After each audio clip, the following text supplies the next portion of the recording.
All right. Should I name the thing taxation is theft? Let me know when we're...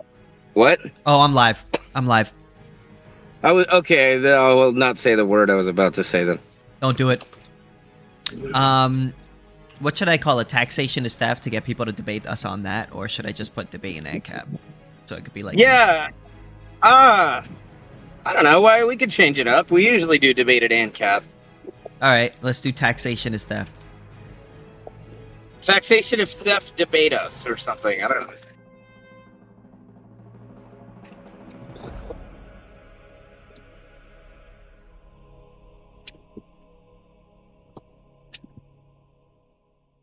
I've been furiously master debating for the last 5 days. Yeah, I jack off constantly. Whoa, whoa, whoa, whoa, whoa. I didn't say, I said master debating. Whoa, whoa, whoa.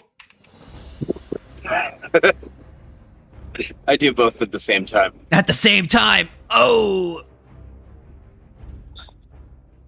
They say roads, I bust a nut. We need to abolish all public roads ASAP. Well, you're trying to preach to the... You think I don't know that? But I know, but I'm saying it for the live stream. What's going on? There we are. Taxation is theft. Do you disagree? Yes. I do not disagree. Not you. Except my name. Miss, what's your name? Aiden? What's going on, bro? Do you believe taxation is theft or not? No, it's not. All right, why? Because it's necessary. Does that make it not theft, though? I mean, couldn't you just say it's necessary KingSithis theft? tired of streaming to zero. I don't think it's necessary, but even if it was, wouldn't it still just be necessary theft?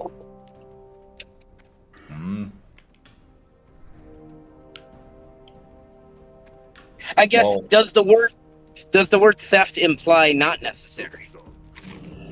Sounds like you're eating chips. Don't you think that, like, when an employer employs you, you're sort of,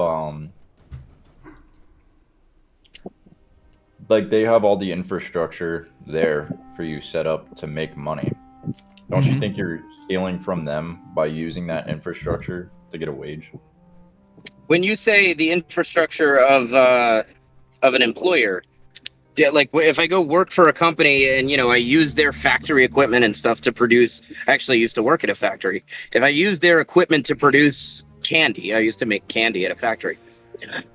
Am I stealing from them? No, because they own the equipment. I own myself and my labor. We're agreeing to exchange things that we own. Everybody's consenting. There's no threat of force. Nobody's going to jail if they decide to opt out.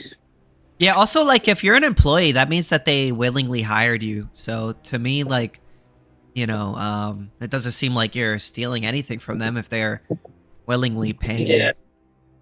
Like, if I snuck into a factory at night when nobody's there, and I started using their equipment and their materials to, like, manufacture candy, just, like, for myself, and then just take a big bag of candy home, that would be stealing, yes. Yeah, that would probably, yeah.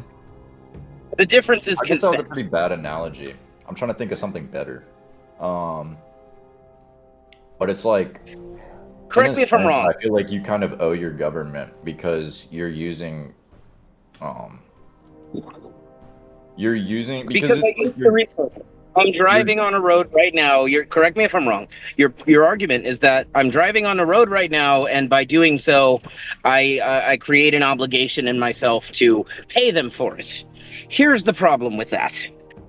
The payment is collected notwithstanding one's use of the infrastructure, and the infrastructure is built and provided to an individual notwithstanding whether or not that person has paid taxes. Therefore, it's not...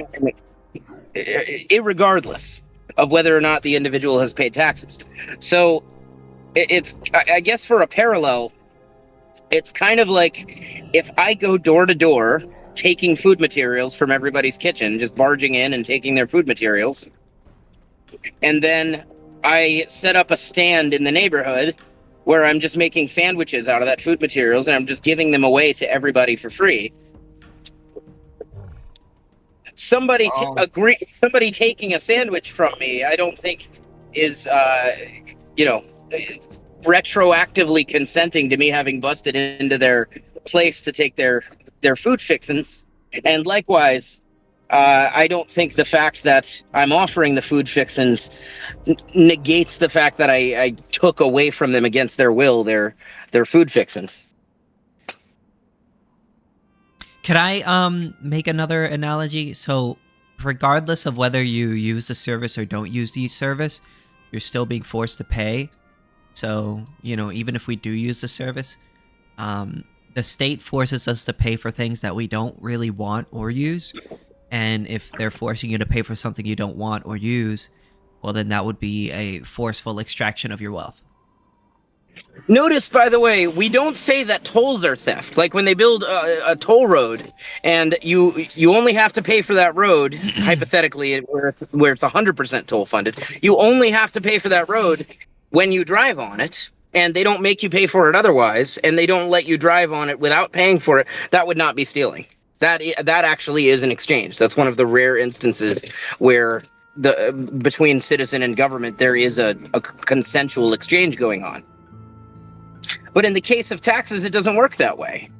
To me, it doesn't make sense to say that you consent to taxes when you use the services that you're forced to pay for, regardless of your use. Yeah. I guess under the definition of the word theft, then yes, but then you're implying that it's a bad thing. It is. So, I would separately argue that theft is always bad. Yes, and that's especially taxes. Yeah, me too. I would agree. I would actually rather, between the two, I would rather some random, hoodlum come into my house and take $1,000 from me than pay $1,000 to the government. Because at least some random hoodlum is going to use it on shoes and, re-up on drugs or whatever. He's just going to inject it back into the market. He's going to use it for something useful. Maybe, at least useful for himself. Or likely. He's not going to use it. I know the hoodlum is not going to use the money to lock up peaceful people and blow up brown kids on the other side of the world and all kinds of things that I find separately objectionable. Will you be checking in with your app today to earn rewards? Uber order for Damien. How they use AI whenever you drive through. Yeah. I would just say that, there's definitely things that we use our taxes for that I disagree with, and in that way, I would consider it theft. To me personally, I think taking kids off of Medicaid to bomb kids in Gaza is a bad use of taxpayer money. But, I don't know, if they're building roads or, funding food programs for children, then that would be good. So I think the negative implication would go away there. Otherwise, with the money that they tax me to pay for, 1 second. It's Uber order for Damien. Yeah, we're waiting on the empanadas, and we got All right. 5 minutes in the front. Why don't I park out front? Y'all bring it out. All right. Anyway, doing Uber Eats while we do this. Master debating. Oh yeah. Even in the case of the Medicaid kid, which I realize that one's kind of a tearjerker, how can you possibly be against giving money to the Medicaid kids? Even what it's being taken away for. We don't need an infinite budget for kids on Medicaid because their parents can't pay for their insurance. But if you're going to tell a kid with cancer, no, you don't get chemo because we need to bomb other kids. If taxes are so good, why do they have to be forced? I don't think it's emotional at that point. I think it's just transactional. Oh, okay. Of course, I don't like anything being paid for with taxes, but among the options, I find some things much better or worse than other things. Certainly. I would, if I have to go in a linear order of, defunding tax-funded things, I would probably save the Medicaid kids for last. That's fine. But even in the case of the Medicaid kids, that money that they're taking from me by force to pay into the Medicaid program, that's a portion of money that actually is going to in some way benefit those Medicaid kids, but it's also a huge amount of money That's going to an ocean of bureaucracy. And the healthcare itself is rendered artificially much more expensive through the guarantee of payment through the Medicaid system. If I am a healthcare provider who's in the business of medical equipment or pharmaceuticals or some kind of doctor or whatever, and I'm in the Medicaid networks, I have a guarantee of payment from Medicaid, then my services, my products, they're going to be artificially much more expensive than they would otherwise be. Same reason college tuition is through the roof, because of federal student loans. So in the process, they drive up the costs of healthcare, which hurts all the kids, Medicaid kids or not. Yeah, but what, you know, well, you got to think about like all the kids that don't have Medicaid, right? Those kids are now having to pay more because so that other kids could get it for free, and that hurts them too. That is also true. Yes. Now, in the case of a road, other people, normal people, stater tots, look at a road and say, "Oh, good, the government has built a road." Stater tots, you know, believers in the state. Yeah, I know. It just made me laugh. Stater tots look at a road and go, "Oh, good, the government has built a road when otherwise there wouldn't have been a road." That's not how I look at it. When I look at it, I go, "Okay, the government has taken everybody's money, everybody in the county, through property taxes, has taken everybody's money forcibly and decided this is where the road is going to be, and these are what the materials are going to be. This is how wide it's going to be. This is what the traffic rules are going to be." All of those decisions, through the disjunction between service and payment inherent to tax funding, have now been separated from demand. These decisions are now being made arbitrarily.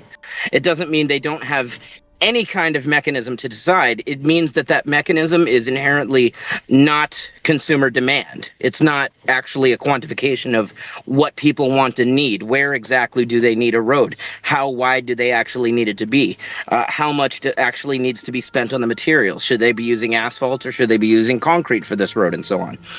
What are exactly the proper rules for it? We can answer these questions rationally, these and many others.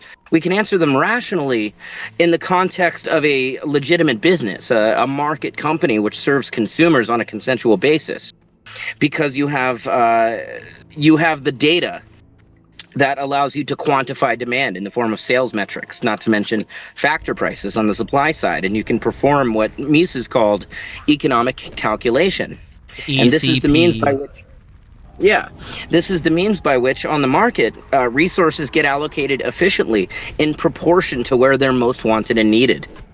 But when you inject taxes into the equation, you inherently remove that feedback mechanism of sales metrics, and you remove quantifying what's most wanted and needed. Therefore, you end up with a road where there shouldn't necessarily be one. Maybe people needed one more urgently elsewhere. Maybe they needed a wider road, or didn't need it to be 10 lanes in this area. Or they're using the wrong. Maybe they're using a traffic light where they should be using a roundabout, or vice versa. I don't claim to have the answer to these things. I challenge the premise that a bureaucrat is going to have the answer either. I think the closest you're going to get to the correct answer is going to be to a business which has actuarial precision in gathering a measurement of what people need in this realm. Therefore, when I look at the government building a road, I see the government fucking up roads. I mean, I'm not really sure. Correct me if I'm wrong, but aren't you just arguing for a bureaucracy with more steps? No. Because you're saying that businesses decide.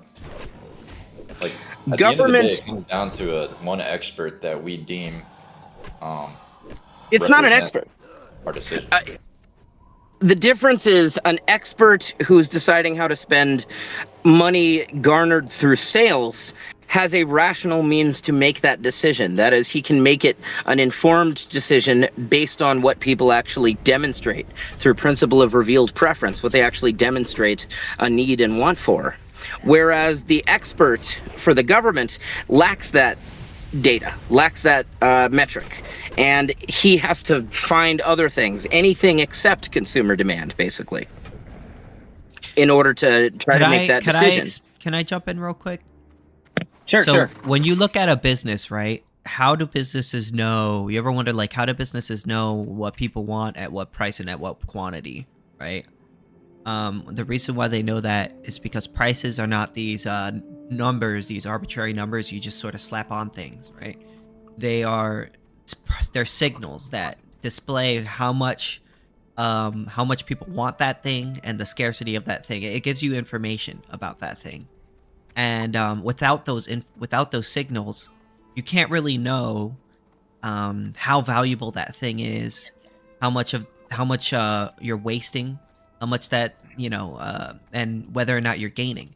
So, for instance, it's like building a house without knowing the cost of nails, wood, bark, trees, and all the materials that it takes to build a house. Imagine trying to build a house without knowing the prices of all those things and then trying to sell it and make a profit.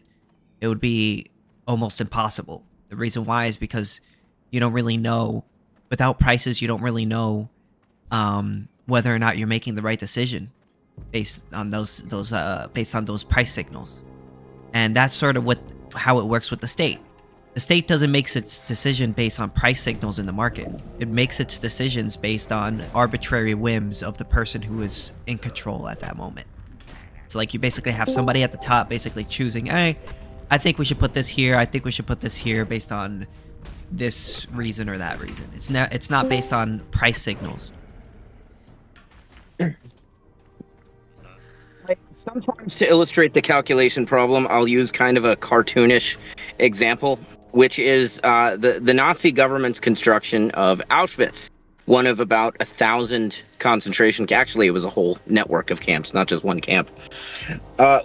When the Nazis build Auschwitz, they are taking an immense amount of resources from the German people. This takes the form of not just currency to buy these things, but ultimately lumber and steel, things like barbed wire and various chemicals, all kinds of stuff that goes into, ceramic for the. Why did they choose to build pools then? I'm sorry. Why did they build pools and like a paternity ward and all kinds of stuff like that? What is a paternity ward? Is that like a pregnancy? It's a place where women give birth. That's a maternity ward. But what a paternity ward would be like for fathers. I'm sorry. Thank you for the correction. I'm sorry. My point remains. Babies in Nazi concentration camps were not allowed to survive. They were regarded as useless eaters.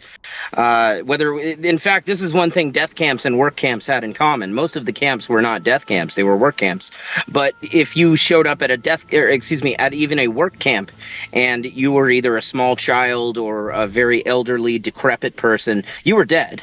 There's not survivors. There's not Holocaust survivors that were tiny children. Okay, at least not actually in the camp. They built all these amenities for no reason, is what you're telling me? I believe there's a lot of distortion when it comes to the supposed amenities. For example, people will talk about brothels and stuff. In reality, the closest it got is sometimes certain Nazis within the SS would essentially pimp out the pretty Jewish girls that were in there. Whether to other Germans. So wait, hold on, guys. We're moving away from whether or not this is a debate about whether or not taxation is theft, not about that's true. Holocaust denialism or anything like that. So I'd like to move away from that. That's true. I got ADHD. Okay. The reason I brought up Auschwitz, be Auschwitz one thing or another, this much is certain. I realize this is weirdly paralleling a Lysander Spooner quote. Be Auschwitz one thing or another, this much is certain. It was not a reflection of the demands and needs of the German people. That is to say, there wasn't a demand among the German people for this much resources to go toward the incarceration of Jewish people and Romani people and homosexuals and anarchists and so on. The German people could have put those resources to much better use in the form of housing and hospitals and food production, all kinds of stuff that they actually really needed. In fact, they had tremendous shortages in Nazi Germany. In some regards comparable to shortages they experienced in the Soviet Union. And all of those resources were just going to the Nazis for, in many cases, just things like Auschwitz and, and Birkenau and Dachau and about 1,000 camps. Now, whether these were, delightful summer camps as you seem to be thinking, or they were, actually as grueling as the Holocaust survivors I've met have told me about. They were not reflected in market demand. They were, as such, a misallocation of resources. That's tons of money so- that could have gone to something like actually helping people and feeding people and doing things that were, I would argue, would much more necessary than locking people up and just burning them alive and killing them and torturing them or work or whatever. KingSithis, What's up? If you do, so I watched your video on tariffs, and I'm confused. Do you not agree with Murray Rothbard's argument of in an economy and state of shifting burdens? Okay, let me know what you mean. What do you mean? Go ahead. So like he says that in Man Economy and State, he gives like a systematic critique of the idea that a tax could be shifted forward. So like, and especially in power market, like he spends like most of the book talking about how prices determine costs and not vice versa, and does his analysis in the ERE to explain that. But so like this like extrapolates to taxation. So like, for example, a tariff on an input can't be shifted forward to the consumer because costs are determined by prices and not vice versa. So basically, Rothbard argues, and I actually have added to his argument that like made it like more general while still like representing the same core logic, but just kind of extending it, which is basically Rothbard makes the argument in Man Economy and State that the price is generally set near the profit maximizing level. So essentially, if you raise the price, net income is foregone. If you lower the price, net income is foregone. So if you have a tariff, then you raise the cost of production for this input, right? So like they pay more for this input. Basically, that decreases the profitability of said production, which makes it so that marginal firms exit the industry because they become sub-marginal firms because they don't offer a rate of return to investors that exceeds the interest rate. So they go out of the industry. So basically, a tariff would make it so that marginal firms become sub-marginal because they can't offer a return to their investors, which beats the cost of the interest rate or the natural rate of interest, right? So their profit margins go down below the natural rate and become sub-marginal. So a tariff would make it so that sub-marginal firms would exit the industry. So basically, like the supply of the good in existence would go to the left. Like they would have a shift. So wait, are you arguing that tariffs don't increase prices? They just make businesses go out of business? So they do both, right? Because well, that was the argument that I was making. The argument that I was making in that video was that it increases costs to do tariffs onto businesses. I'm not tracking what the point of contention is here. Yeah, and it reflects in the price that is being sold to the consumer. So what is the mechanism where the price rises in your view? Like how does the price rise? Well, the price is rising because of the added tax. I understand like the tax, but like what causes the price to rise? Like is it that the firm? When you raise it's the not tax, just one thing. When you raise the tax, that increases the cost of running that business. So they have to either, go out, make less money, go out of business, or raise their prices. So I think it's a little bit problematic, but I think it's directionally correct what you're saying. So like let me explain. So like so like they either have to raise the price to stay in business, I get that, or they go out of business, but that doesn't explain why consumers would pay more, like, or why why would it be the case that the equilibrium price rises, like in your view? Because there's an added cost by the tax. It's an added cost to every business in that sector, not just to one company. So when you all the businesses that are now importing will now have to pay more. And the idea, that's actually the whole idea of a tariff. The idea of a tariff is so that imports cost more, so that it will be about the price of what is on the imports or higher than what's already in the country, so that then it'll incentivize people to buy within the country as opposed to outside of the country. That's the whole idea of tariffs. That's why they put tariffs in the first place. So do you think the burden can be shifted forward? Where do you think the incidence falls? It could, yeah. If it depends on, I mean, obviously every business deals with price hikes in different ways, but if you're raising prices across the board on every business that's importing, like in the country through a tax or a tariff, right? That's a lot of those businesses are going to have no choice but to raise the prices of their goods. Not all of them. But not all of them, but some of them, yeah, or a lot of them, yeah. Why wouldn't they have raised the price? So that assumes the burden is being shifted forward. Do you see what's going on here? Wait, why do you think that? Why do you what do you think the purpose of tariffs is? The purpose of tariff, like, why does a bureaucrat place a tariff? Yeah, what is the stated reason for tariffs? I mean, I guess it's empirical based on like what the politician wants. The reason why, and taxation, let me know if I'm wrong, right? The reason why they put tariffs in place is because and this is what Donald Trump said. Another warrior on Turtle? Yes.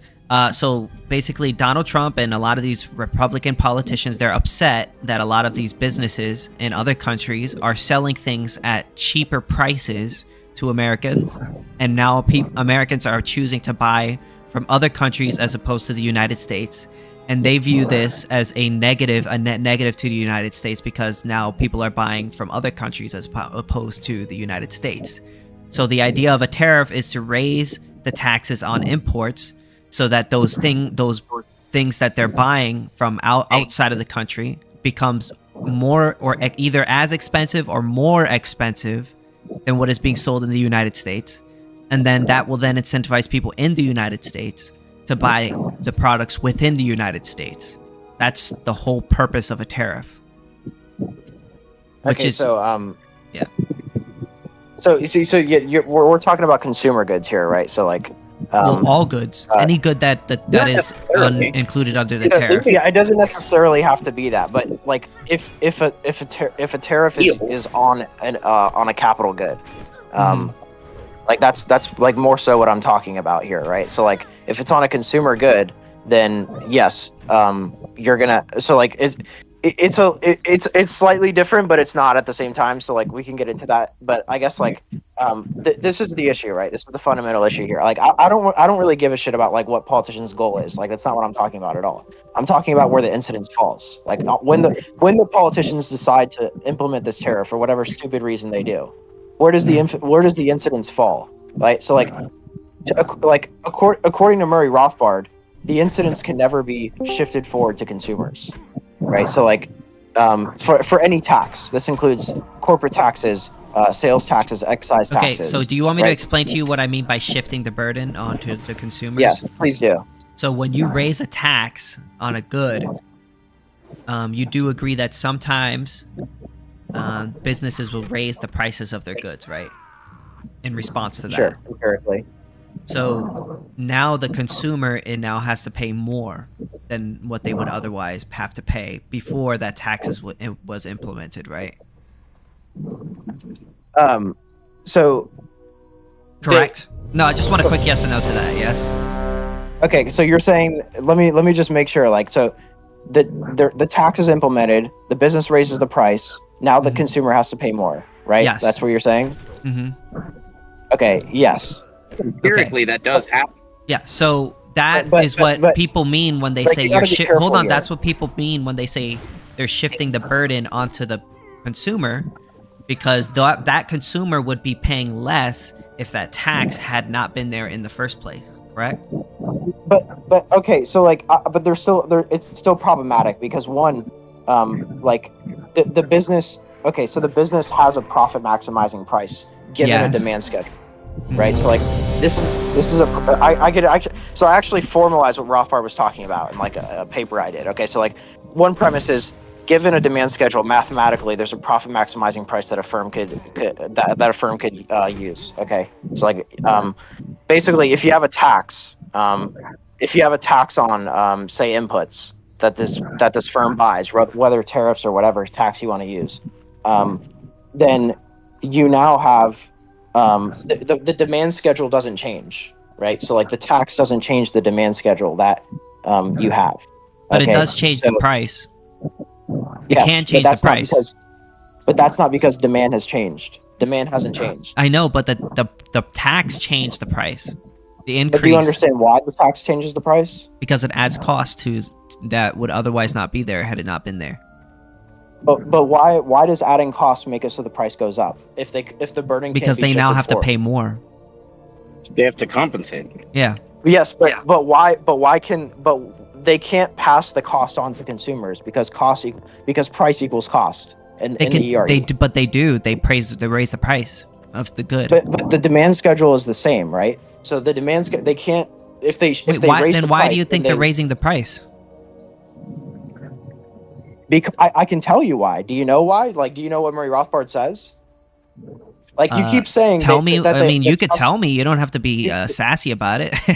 I'm just saying, like, there's a very specific reason for this, but you don't seem to like. So, the cost itself is not the reason why the price goes up, right? Costs in themselves have nothing to do with prices. Yeah, but Prices there's an are added cost, right, by the tax. Yes, right? there's an added cost. Yes, and then we that agree. added cost sometimes leads to an increase in the price, right? So let me explain. No, not the cost in itself. Like the cost in itself isn't causing the price to rise. So like, let me explain what's going on here. Okay, so like, if you want, can you explain, like, before I get into it? I could say it right now if you want to. Just say it. But like, where do you think the incidence falls? Like, does it just fall on consumers, or like, does it fall on anyone else? I mean, it could fall on the consumer. It could fall on the business owner. It depends on each individual business. A business can suck it up, and the more marginal businesses are more likely to have to. Mm-hmm. Rothbard himself argues, also in Man, Economy, and State, that every price is set at an equilibrium. It is set somewhere between the lowest amount that the seller is willing to accept, such as 97 barrel fish, the lowest amount that the seller is willing to accept, and the highest amount that the buyer is willing to pay. And then it's somewhere in the middle between that. In the one-on-one framework, and then this extends out to a larger market. Mm-hmm. But the lowest amount that the seller is willing to accept is naturally going to be by the. Of course, you're cutting out. Yeah, do you mind saying your last sentence one more time? Because you kind of cut out, if you don't mind. Sure. The lowest amount that the seller is willing to accept is naturally going to be influenced by the sellers. They're not operating a charity. They're not going to accept a cost. Excuse me, they're not going to accept a price that is lower than their cost. Yes, but they can't pass the cost on, though. Like, just because your cost went up doesn't mean consumers will buy. Doesn't mean you change demand. Like, demand doesn't change. So, like, there are two things that are keeping prices down. Basically, two things that prevent prices from soaring to $1 million per yogurt cup. One of them, obviously, is competition. The fact that somebody else will sell one for cheaper. And the other one is the elasticity of demand. The fact that even if no one will sell yogurt for less than $1 million a cup, people aren't willing to pay $1 million. It's not worth $1 million to anybody. Now, when you impose a tariff, for a tariff to influence prices means that you have a level of competition already present such that it was competition keeping the price from rising, not the elasticity of the demand. And if that is the case, and you're imposing a cost on every competitor, that means the price will rise, and as long as it stays below the elasticity, people will still pay it. Yeah, because in Man, Economy, and State, Murray Rothbard says, one, demand is elastic above the profit maximizing price. Otherwise, it wouldn't be the profit maximizing price. But what you said is about competition, which is like you're heading in the right direction. But I'll just say it right now. Okay, this is what Murray Rothbard says about something like a tariff. Okay, so basically, marginal firms exit the industry. Okay, so like whenever you read Man Economy and State, the supply curves are perfectly inelastic. So competition has nothing. Yeah, but I say that in the video. like, you do know that, right? That some businesses will fail because of tariffs too. It's not just raising prices.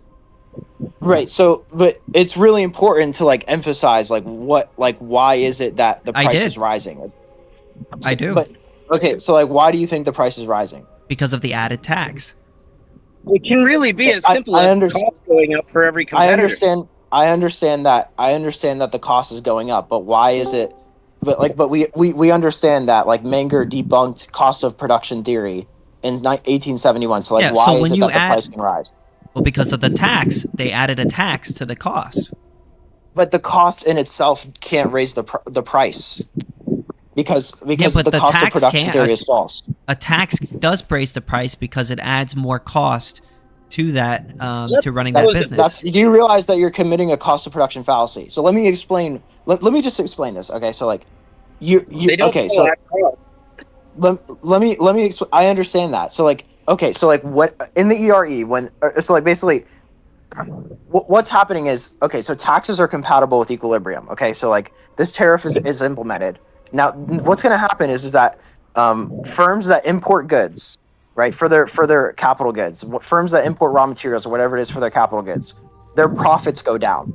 Okay, when their profits go down, they exit the industry, right? They exit the line of production. When they exit the line of production, they produce fewer of the said good in existence. So the quantity of the good falls. Okay, so like demand doesn't change, but the quantity supplied of the goods does change, right? So like if the supply shifts left, the demand is the same. The equilibrium price itself will rise. Okay, so the incidence is on the firms, right? But every firm has to earn the pure interest rate in the ERE. So now firms exit the industry such that every other firm can earn the pure rate of return. Okay, I hope that makes sense. I can explain it in a sec if it's like I don't see why what I'm saying is what I'm saying is wrong in the video. So you're saying that you're basically implying that the cost itself that the business incurs can be passed on to consumers, but the cost itself has nothing to do with price per se. Okay, so like this is like very important to emphasize because the incidence itself is confused whenever you assume that the cost can be shifted forward. So basically the marginal firms exit the industry because they don't justify a return on capital high enough for entrepreneurs to do this. So they leave the industry because the factors are overcapitalized. Non-specific factors shift to other industries, specifically the firms or industries that are going to be receiving the new money that the government spends from the revenue they acquire from the tariffs. And then the firms that now are in the industry, there's a smaller quantity produced of the said good.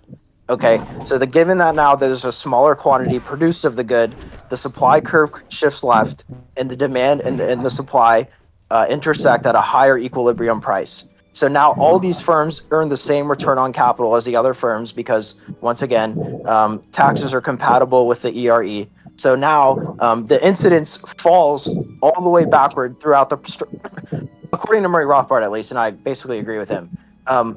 The incidence will fall on the owners of ground land, like in the early stages of production. So those are like the primary hit and non-specific factors. Those are the ones that face the most incidence for tariffs. Now consumers are going to pay higher prices, but this is because of the underlying supply dynamics that are happening. There's no change in demand in itself because of the tax itself.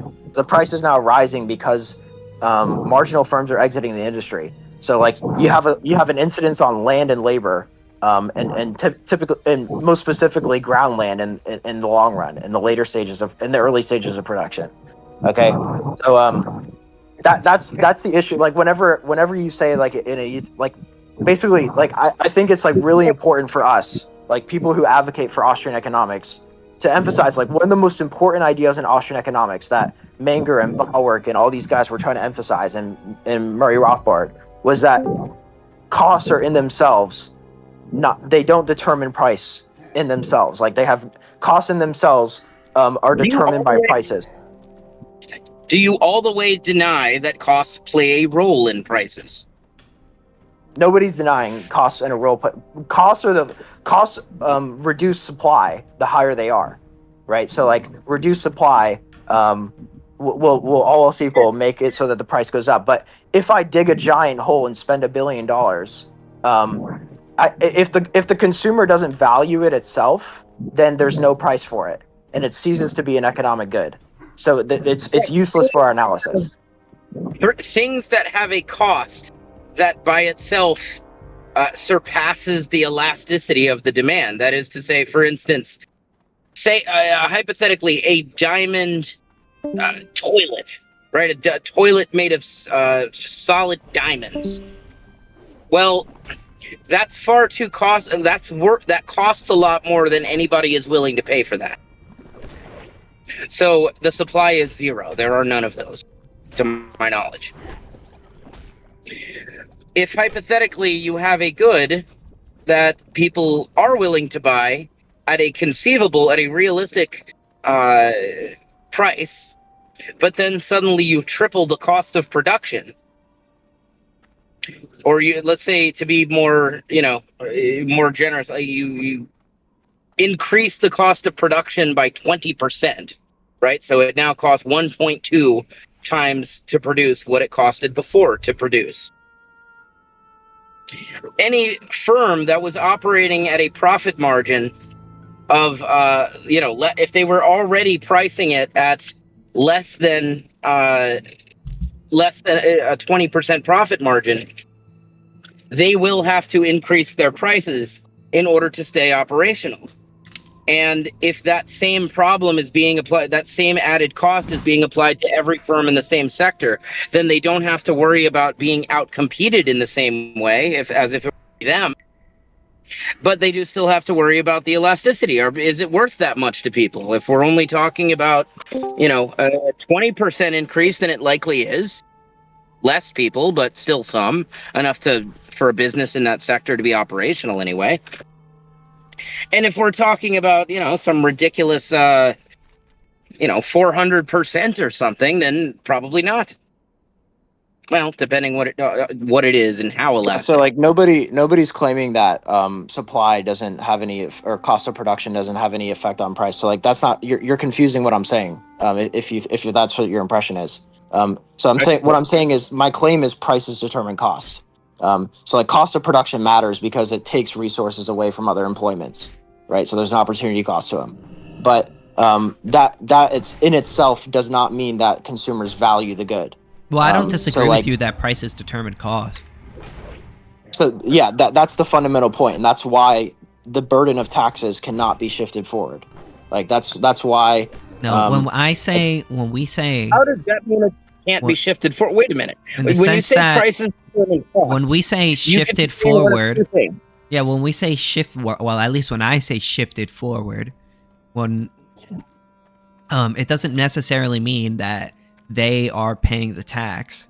What it means is that the price, because the state has increased the price of production or the cost of production, that then reflects sometimes in higher prices when you buy that thing, right? So the burden, what we say is the burden has been shifted onto the consumer because now they're paying more. Not that they're paying the price of the tax, but they're paying more because of the tax. Does that make sense? Yeah. So like, I'm not. Yeah, I understand what you're saying because of the tax, and obviously, I just explained to you the underlying mechanism which makes it so that the price is higher. So we agree that the price is higher. Yes. But but yeah, I mean, it's important to know why is it the case that the price is higher? Well, it's not because the cost has been passed on to consumers. In that, it's not that because the cost is higher, they can now raise their price, right? So that's what I'm saying. So I understand what you're saying, but you're not understanding what I'm saying, which is that when you raise, when you raise the price, the state again I they're understand it's raising the because prices. of the tax. Yeah, because understand of that. Yeah. So Yes, now I I'm get what not. you're saying, dude. It's just it's not in a. When I speak on the internet, I'm kind of using layman's terms. You know what I'm saying? Oh. So I'm trying to. My YouTube videos aren't meant for Austrian people who are experts. They're meant for average people, right? So when I speak, I'm not trying to speak in the way that you do, where you're trying to be exact in every way. I'm trying to speak it in a way where your average person will understand it. Do you know what I'm saying? So Yeah, I understand what you're saying. So that's why when I say, "Oh, passing the cost onto the consumer," it's sort of like a layman's way of saying, "Oh, the cost is yes, the cost is the same, but the price is going up because the state has artificially raised the price." So you know what I mean? Fair. Yeah. It's yeah. I guess like once again we're in agreement there, and I understand it's because of the tax, and obviously that's true. But yeah, it's important to emphasize like. So you gotta when you watch my YouTube videos, just take that in mind. You know what I'm saying? I do agree with you on that, but you got to realize that my videos aren't meant for people who already understand economics. It's meant for your average person who are trying to get into it, right? That's sort of that's the idea of my YouTube videos, right? That's okay. Gotcha. Yeah, I mean, I guess like also like I guess like if that's your goal, that's your like I have no issue with that. In fact, I applaud it. But I guess like I the owners of ground land, I would like, you know, that that is like a big incident, I guess, like and that I think would be good to mention. But anyway, yeah, I guess like that's all. No, I kind of just wanted to make I just kind of wanted to make a quick video.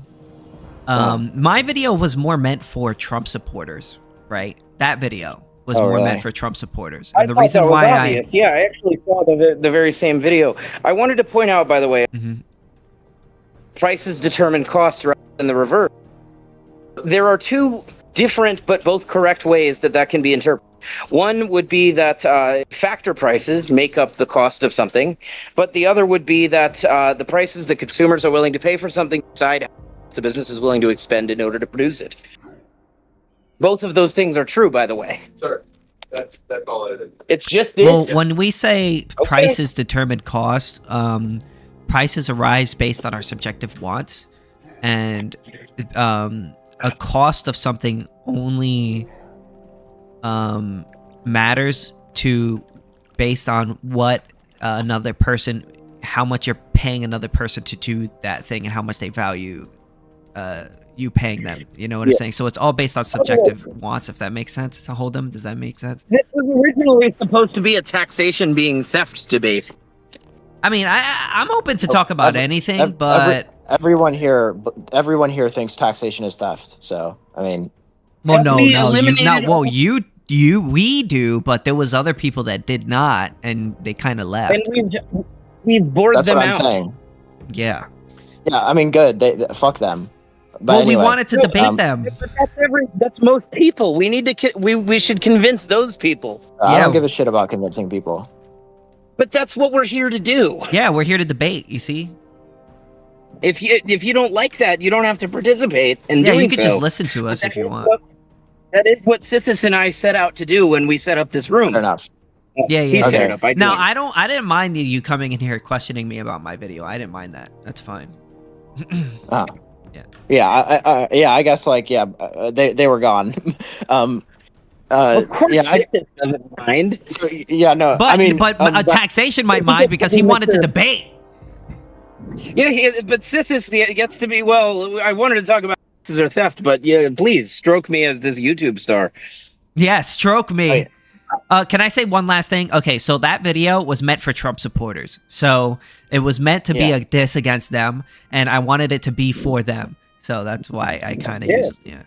Yeah, so like, by the way, whenever I hear everything you're saying. Yeah, but basically, the prices determine costing. I'm glad that we're I think every libertarian, myself included, every libertarian has autism.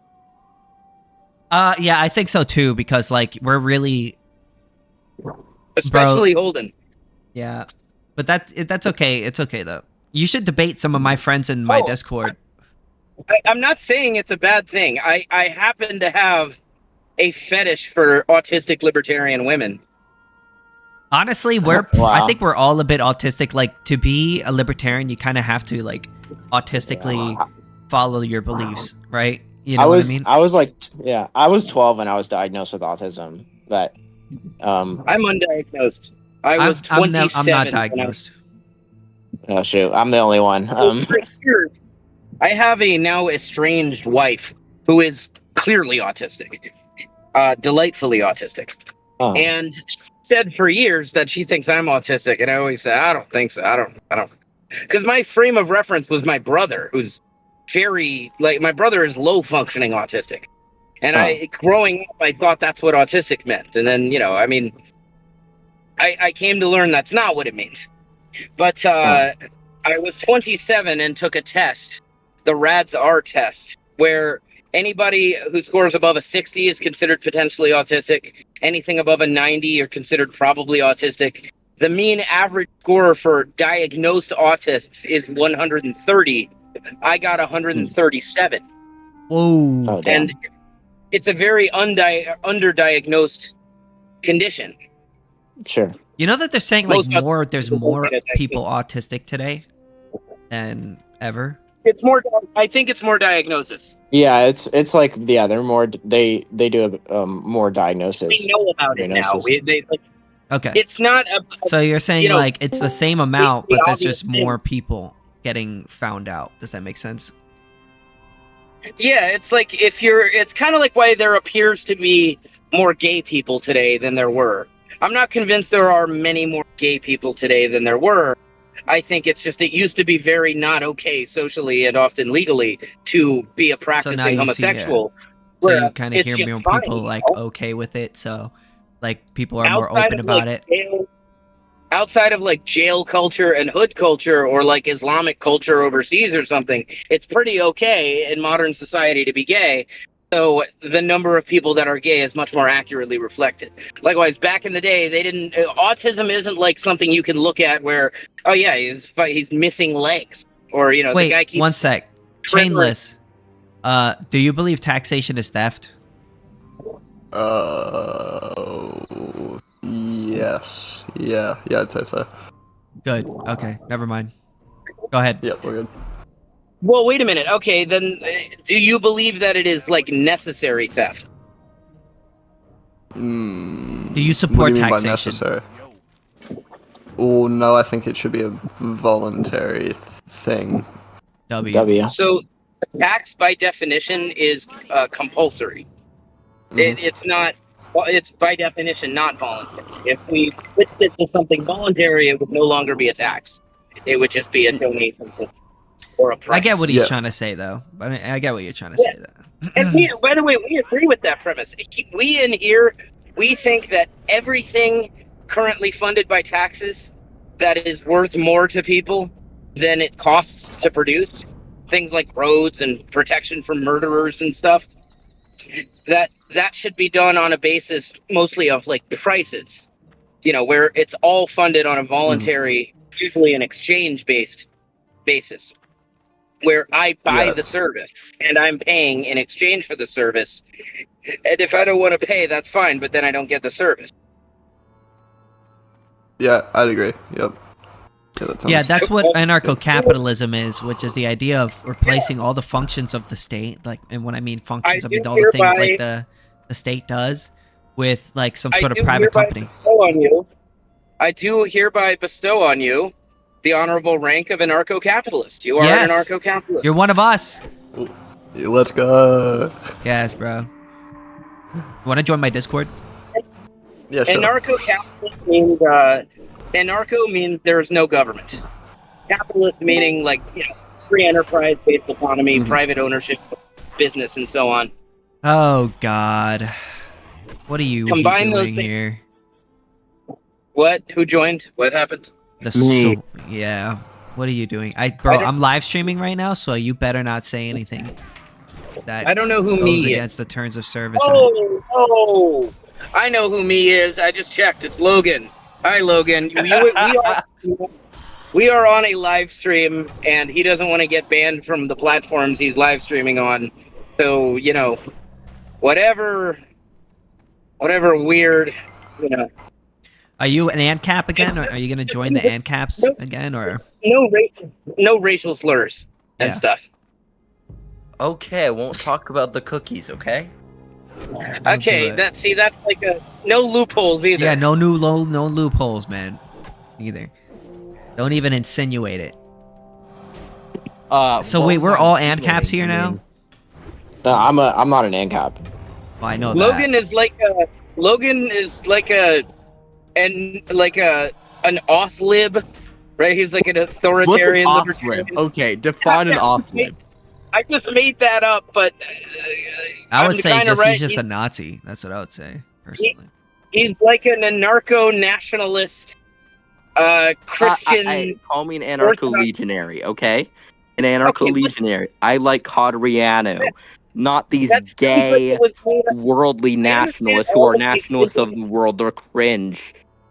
I understand all of these isms were made up at some point, but anarcho-legionary sounds like it was made up yesterday by a A 12-year-old. legionary? Narnarco legionary? What are you, like a part of yeah, the... What are you, a part of the Codriano is Spartans or basically something? did nothing wrong. Like wings and a sword. So you're anarcho-Spartan? That's what you are? No, you know who Codriano is? He's the one who made the fascist movement in Romania at the time. He didn't really do anything. He advocated for God, I hate Christian you martyrdom guys so and much. mystical nationalism, basically saying Christian martyrdom is the only way to cleanse the nation of its sins, and that Romania was chosen by God to be a fucking beacon of orthodoxy, and that the nation is spiritual and a political entity, and to betray the nation would be to betray God. You make me Homie, want to homie. die. Yeah, there are plenty of ANCAPs that are Christians, including Orthodox and whatever flavor of Jesus.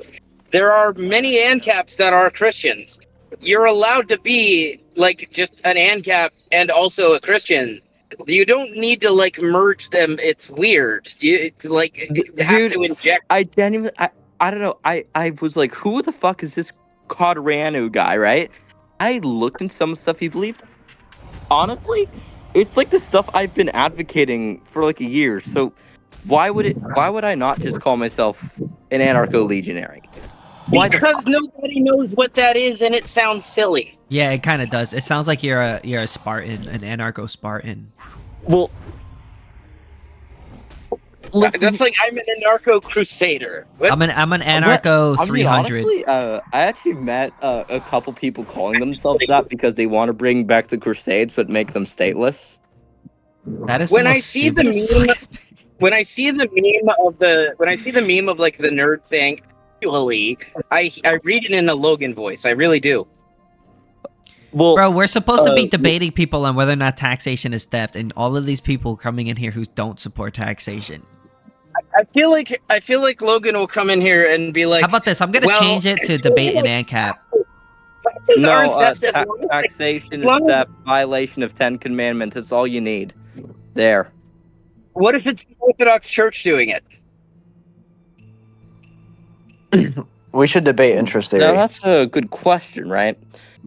Well, still, they never really did that though, right? So, it's not a good question. Wait, so why do you have the Austrian flag in your thing if you're not an ANCAP? Theoretically, somebody I still could be believe in capitalism, right? Wait, yeah, but that's yellow and black. Yellow and black is okay. ANCAP. Yeah, Gold and Okay, black is ANCAP. Okay. I really don't believed in Christian capitalism, right? So Christian capitalism is capitalism devoid of interest on loans. Right. Yo, do you want to debate an ANCAP? All right, Liquid, do you want to debate an ANCAP? Hold on, can I debate this dude on interest? All right, yeah. Sure, interest go is ahead. evil, it's satanic, it needs to be Go abolished. ahead. Do you realize how destructive it would be if we didn't have interest? Like how I mean, you could destructive just that would be what for the you could economy? do, right? Is you could have someone's bank history, and if they're like if they have a history of being responsible with money, if they have a good history of money, or if they have a good if they have a good history and they've proven themselves to be a fucking reliable person, then you can loan them. Or there's like Or basically, I have an idea. You could also have like an ID wait, system. Where if you could could loan do them an money, ID then that system would where, be hold that on, would hold be on. You could Who's do gonna an protect ID you? system. Who's gonna protect This is you? an idea that Chase Rachel's kind of flew about in the Telegram. So an idea he came across, right, was something. Think of it like this: you could have an ID system, some way just to tell people who the fuck you are, so you can't. And then you could, if you have a good history of being responsible, not being a disgusting person to filter what I was gonna say. If you have a Why do good I feel history, attacked? Why do Can I I feel ask the attacked? sort of question? Let me ask the I sort of feel like the question. disgusting person was directed at me and my kind. It's the sword. no. The sword. I would Let me ask never the Wait, do all sword. right, that. guys, Okay, guys, I would guys, never. guys, guys, I'm guys. Sword. Liquid, go ahead. So who's gonna protect you if China comes in with their whole entire Bro. army? Private nukes. I thought I was gonna private debate nuke. sword on interests. A private nuke. Can I just ask him a question? Yeah, go ahead. Free market in defense, The insurance sword. companies, The insurer sword. bounties, assassination bounties. Honestly, if funded you by- want to debate the sword, how about you and the sword go to a different room? We want to debate about anarcho-capitalism, All right, honestly. I'll Hitler. Based. Was that the sword? Was that Yeah, that Logan? was the sword. Okay, that's You're an asshole, dude. okay.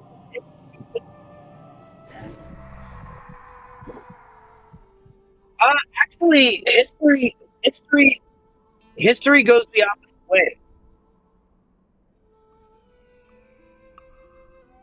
Yes, in fact, they did exactly that. They did exactly that. They fended off China, among other governments. China, Burma, the Thai government, the Vietnamese government, French colonial government. I'm speaking of the Zomian people. These are decentralized. You guys are gonna have fighter jets. Yes, You guys are gonna have in tanks. a modern, large-scale ANCAP society, yes. Be fighter jets, tanks, and so on. ICBM defense system. Interesting. But historically, stateless societies have taken far longer to conquer than their governed counterparts. They haven't been impervious to conquest of. When they've been confronted by far larger empires, they do eventually. But it takes longer. It's much more expensive and protracted for the invader. For example, the example I was just starting to reference, the people of Zomia, which is up to 100 million people, maintain their statelessness for 2,000 years, up against large governments trying to conquer them, including China. Likewise, the Irish people fended off the British Empire for 520 years. The people of Somalia were stateless for about a little over 1,000 years, and that was against constant attempts at conquest by Vilnius and the Ethiopian Empire and a few other powers. They had, in those days, it was much more primitive, war bands. No, they didn't have, tanks and fighter jets. Nobody did back then. But they were able, through contractual mechanisms as well as mechanisms, to mobilize force, and nobody had surrender power for all of that force. So you end up with an army that has no head to sever. And that has kind of a devastating effect on trying to swiftly win a conflict. I don't see how it's possible. I really don't. It's just Well, the same way that the there's too many state bad has people out makes there. him the same way that the state gets bombs, it would work the same way with the private company. But they're not. Wait a minute. But the thing State is, they're gets not. it through The difference violence. is that they're not stealing from people. It would be like voluntarily done. But voluntary doesn't mean donations. I mean, we're not reliant on it. The main interest in things like military defense, kind of a first benefits, right? For instance, a ICBM defense system that blocks from other countries. That doesn't just benefit you without benefiting your neighbor. So you by default, it's very easy and simple to work out the economic protection from burglars and stuff because that's excludable. I can sell protection from burglars to you without selling it to your neighbor. So we have no problem there. The harder question is, what about the non-excludable defense services? such as ICBM defense, Iron Dome type systems, larger scale infrastructure protection from cyber attacks and so on. And I believe the most likely and effective answer to that in the modern world is that you have a concentrated interest in the form of insurance companies in protecting all of the people and assets within a given area from whatever such attacks, they may be targeted for. And you could say, as David Friedman has argued, that there could be a free rider problem among the insurance companies, where the ones that say fund the missile defense system will be undercut and outcompeted by those who don't. However, a mechanism they could leverage in order to get around that problem is to tightly bundle the non-excludable with the excludable. For instance, the 15 biggest insurance companies in the city, they get together, decide they want an ICBM defense system that intercepts nukes, missiles and stuff in the air. The company that they hire to build it is also providing them with a very large deal on excludable goods, things like firefighting service and burglar alarms and so on. Things that they can choose to only give to their own customers, benefits they can only give to their own customers. They can, in this context, leverage economies of scale very efficiently. And by bundling those two things together, the ability to undercut on the excludable goods to the point of compensating for the competitors not having to pay for the non-excludable good. Did you memorize this, or are you reading off ChatGPT? We've been talking about this for a while, man.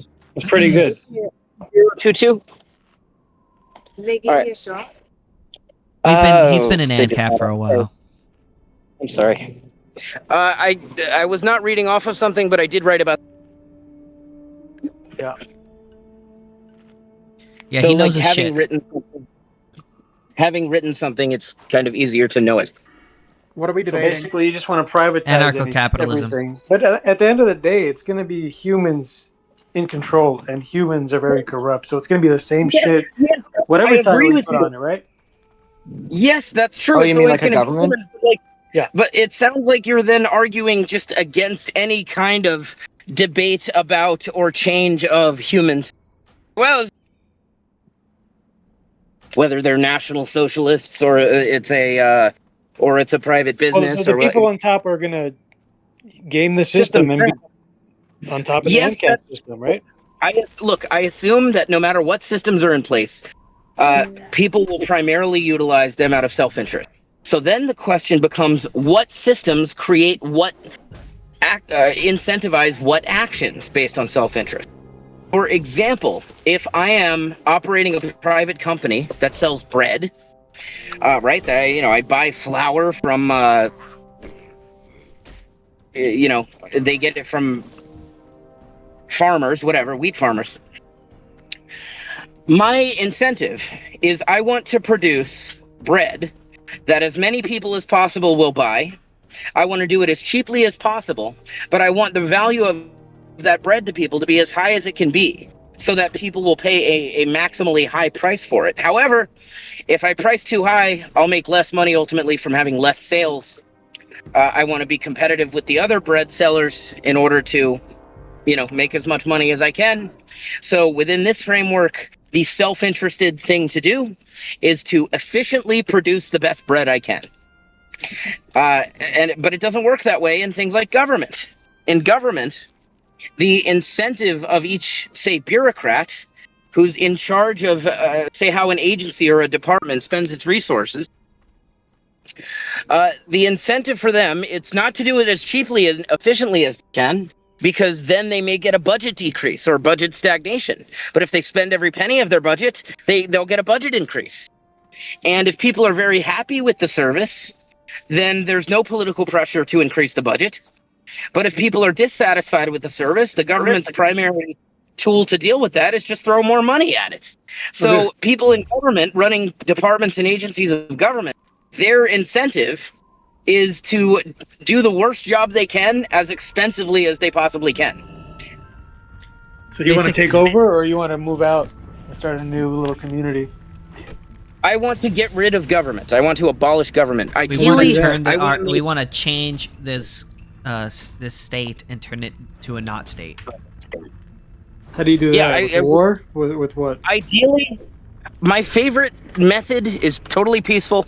My favorite method is to make the society impossible to govern through financial opaqueness, financial privacy Agorism? technology that makes the society impossible to tap.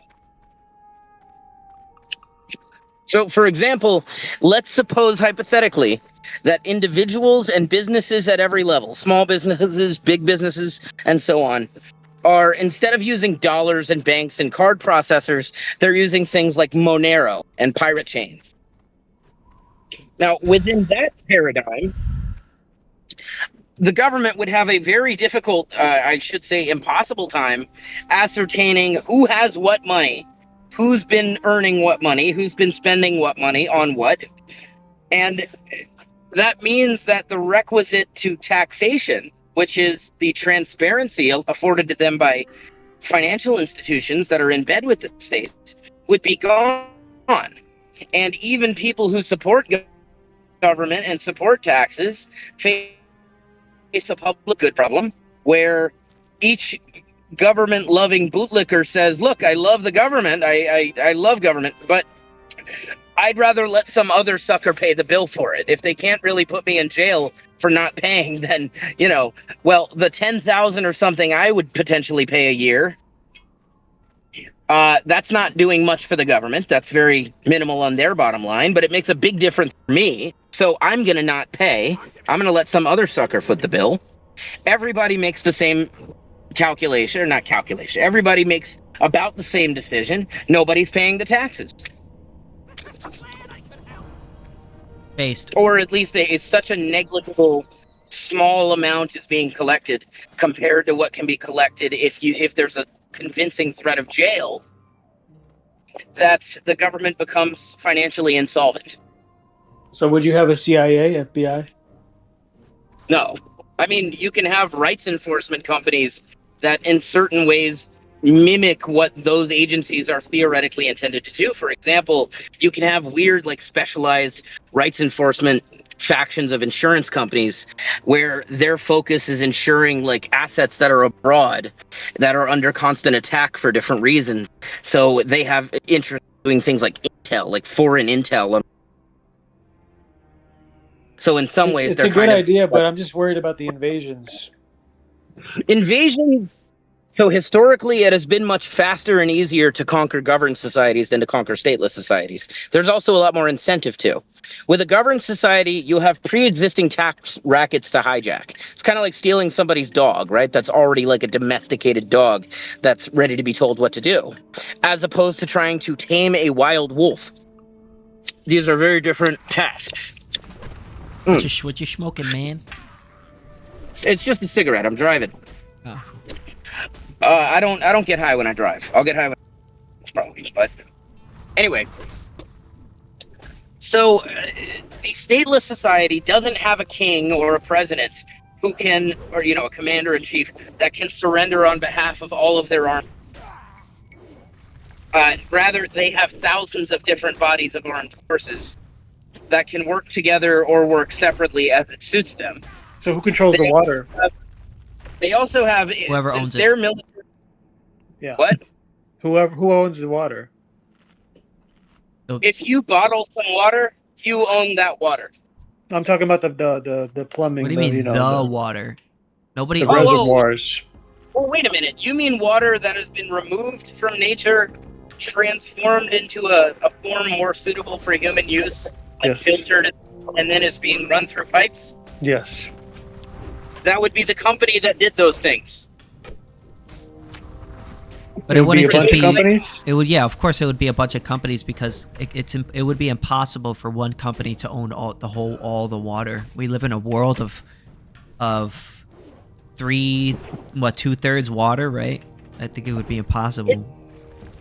It's kind of like saying who owns the self-checkout machines.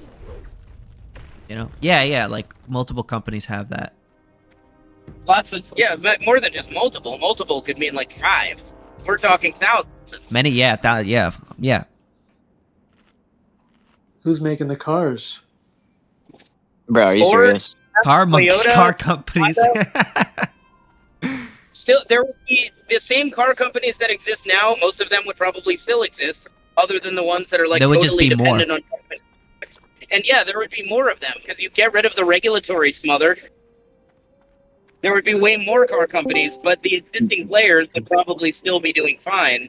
They wouldn't have as much market share. You know, the Fords and Chevys, GMs, Toyotas, Hondas of the world. I think they would be smaller than they are in terms of share. And But they may- so how do you remove greed and corruption with your system?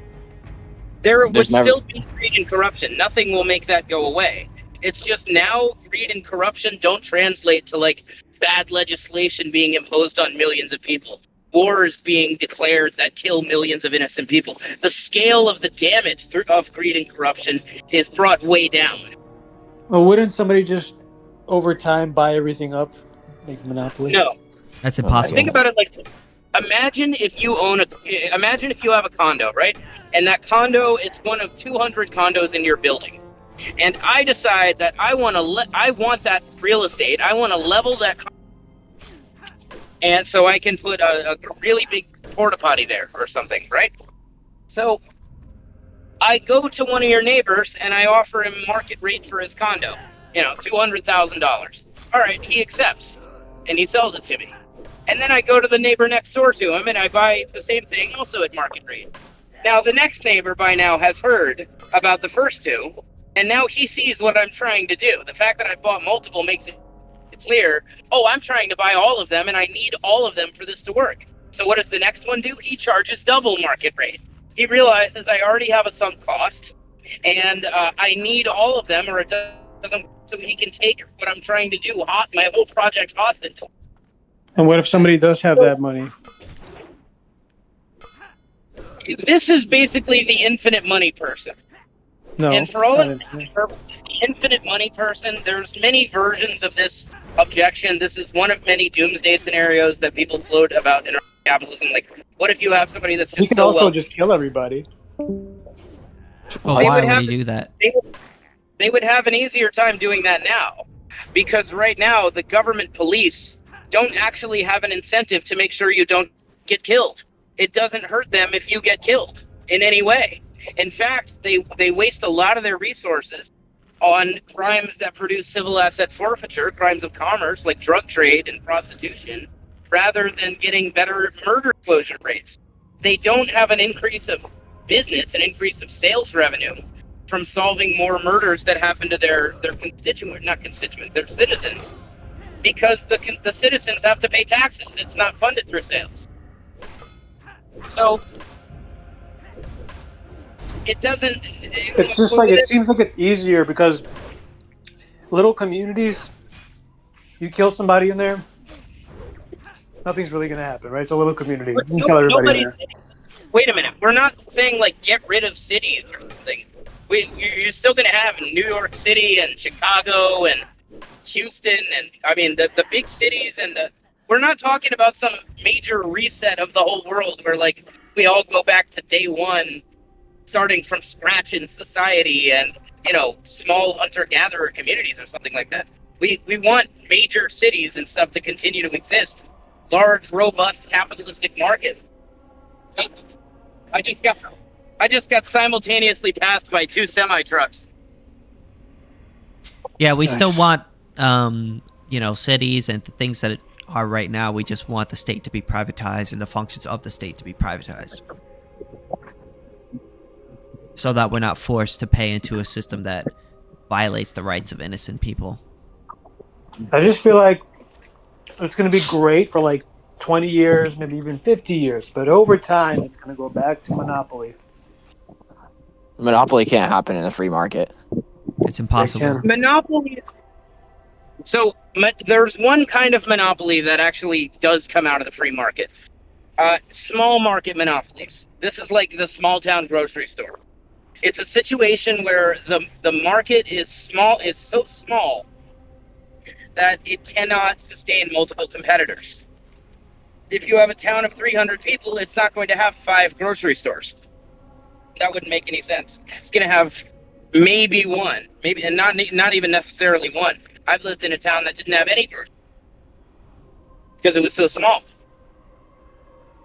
So in that sense, you can have a monopoly. But the larger a market is, or I should say, the larger a demand, the more players can and will enter that market and make a profit. But at the end of the day, it's whoever has the largest army. It's not whoever has the largest army doesn't have the overwhelming force, because they're not just up against one-on-one whoever they're fighting. Whenever we've seen these large-scale markets of private force where the power to wield force is decentralized and left to the free markets, what it actually looks like is you get contractual congealment of force. Okay, think about it like this. If I enter a security market, the equivalent of police in the free market society, I immediately know I'm not the biggest player in town. I'm not the biggest fish around. I need to make sure I can't just be rolled over by whoever has a bigger arm. And the way I solve that is I go into mutual backup contracts with as many other firms as possible that essentially say, I'll back you up, you back me up, but I'm not going to back you up unconditionally. Because for me to agree to that would be for me to financially incentivize you to go pick conflicts knowing you can externalize the cost to me. So I'm not going to agree to unconditional backup. It's very conditional. And the condition is the main central principle of the conditionality. You have to do everything possible if you want me to back you up in the event of a conflict. That means you can't go pick fights. You have to be amenable to adjudication. You have to be willing to agree to and then abide by the outcome of adjudication. And any falling off from that standard, I'm not going to back you. So if you have a hypothetical dispute between a giant company, Company A, with a huge army of 1 million people, and then a small company with an army of 50 people, Company A doesn't actually necessarily win. Because if Company A is the one that's being a belligerent, if Company A to take it, or they're saying, we'll only go to my cousin's court, or they're ignoring the outcome of court, then Company A doesn't have any backup. But Company B has the backup of their contract partners and their contract partners, and then their contract partners and so on. It radiates out ultimately, potentially into thousands of companies. So the one that is in itself the larger army would actually be greatly overpowered in this scenario. We've seen exactly these dynamics emerge all over the place when you have horizontal distribution of force, where it's not a top-down, with like a state structure with a monopoly on force. We saw this between the Tuatha of medieval Ireland. Similar arrangements have been seen with war bands of, medieval Somalia. We've seen, even in the this kind of arrangement tends to manifest in prison gangs. Prison gangs form alliances that operate on the same basis. And every time they do, by the way, the violence in prisons plummets. Because it no longer matters whose gang is bigger. So do ANCAPs have standardizations and rules? We have courts, if that's what you mean. We We believe in the non-aggression principle. That's ANCAP and government. So ANCAPs most ANCAPs, myself included, are libertarians. You don't actually have to be a libertarian, but I am a libertarian. The non-aggression principle is the moral libertarianism. Now, actual anarcho-capitalist societies have some from this occasionally. None of them have been perfectly libertarian. I just want to make it clear. Take the United States, right? You want to take the United States and make it one united ANCAP, or you want it like little communities here and there? Okay, what is it now? Would you say it's currently one united thing? Yeah. Many communities. In reality, currently, what is the area of land called the United States? It's many communities, but we're also in cooperation with each other. People in Idaho sell potatoes to people in Florida and so on. It's one massive interconnected economy that's also interconnected with the rest of the world. ANCAPs want to keep that going. I'm just talking about the military. Would they work together and have a whole standard? So within our system, militaries are not geography based. They have little to do with geography. Yeah. It's Then kind you of guys would all be on the same page, or everybody has their own personal private little security team. well, of course, everybody can't have their own, like a platoon body. Give me 1 sec. I got to Uber. I can answer. So it would work very similar to how it is now. Whereas if you would subscribe to some sort of private security agency or insurance company or something like that, something that would give you protection in case of somebody violating your rights or stealing your stuff. And you would call them, and they would probably send somebody to help you or assess the damage and get the evidence to track down the person and get restitution. Like you're not just gonna have like a whole private army just at your back ready to get Yeah. Unless you're like really wealthy, if you're like Elon Musk rich, you have a personal army that. Yeah. But your average person will probably be like you call their call center or something, and they'll send somebody out to help you out or something. And that's probably your insurance company. The average person has insurance, and your insurance company can explain the econ of your insurance company is the most likely candidate to sell you direct physical protection of you and your family and your property and so on. They're in a unique position to do it cheaper than anybody else can, because by doing so, they're decreasing their costs in terms of claims they would have to pay out. So they're able to. It's still literally a government. There's still standards you got to go by. There's still rules, right?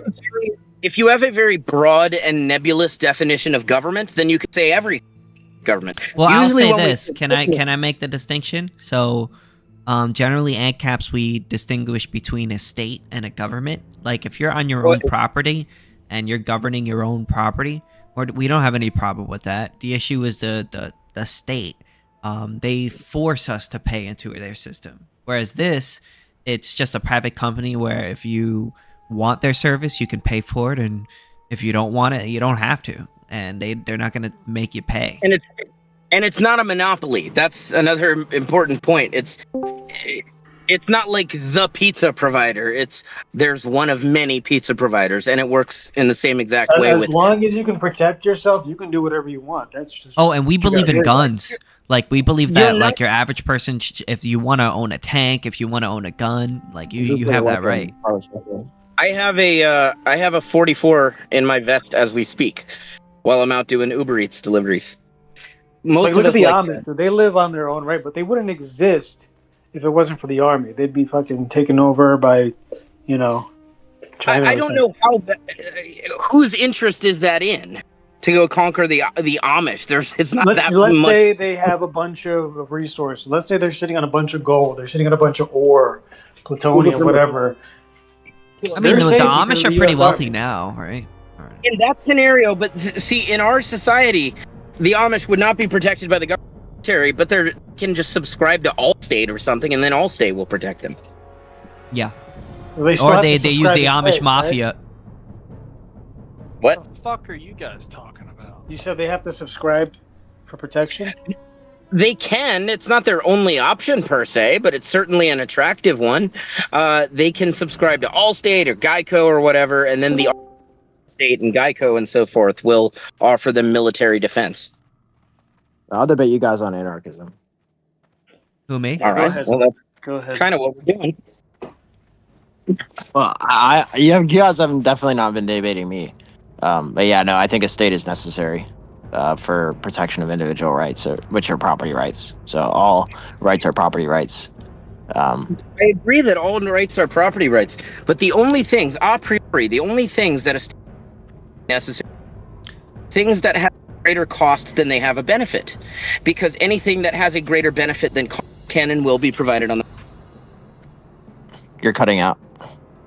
I said the only thing, a priori, the only things that a state can be necessary are things that have a greater cost than they have benefit. Anything with a greater cost than benefit, you have to force people to pay for it. But anything that has a greater benefit than cost can and will be provided on the market because it has a greater benefit than cost. And something like protection of property rights, I would say benefit than it does a cost. people value it, that is to say, far more than it costs.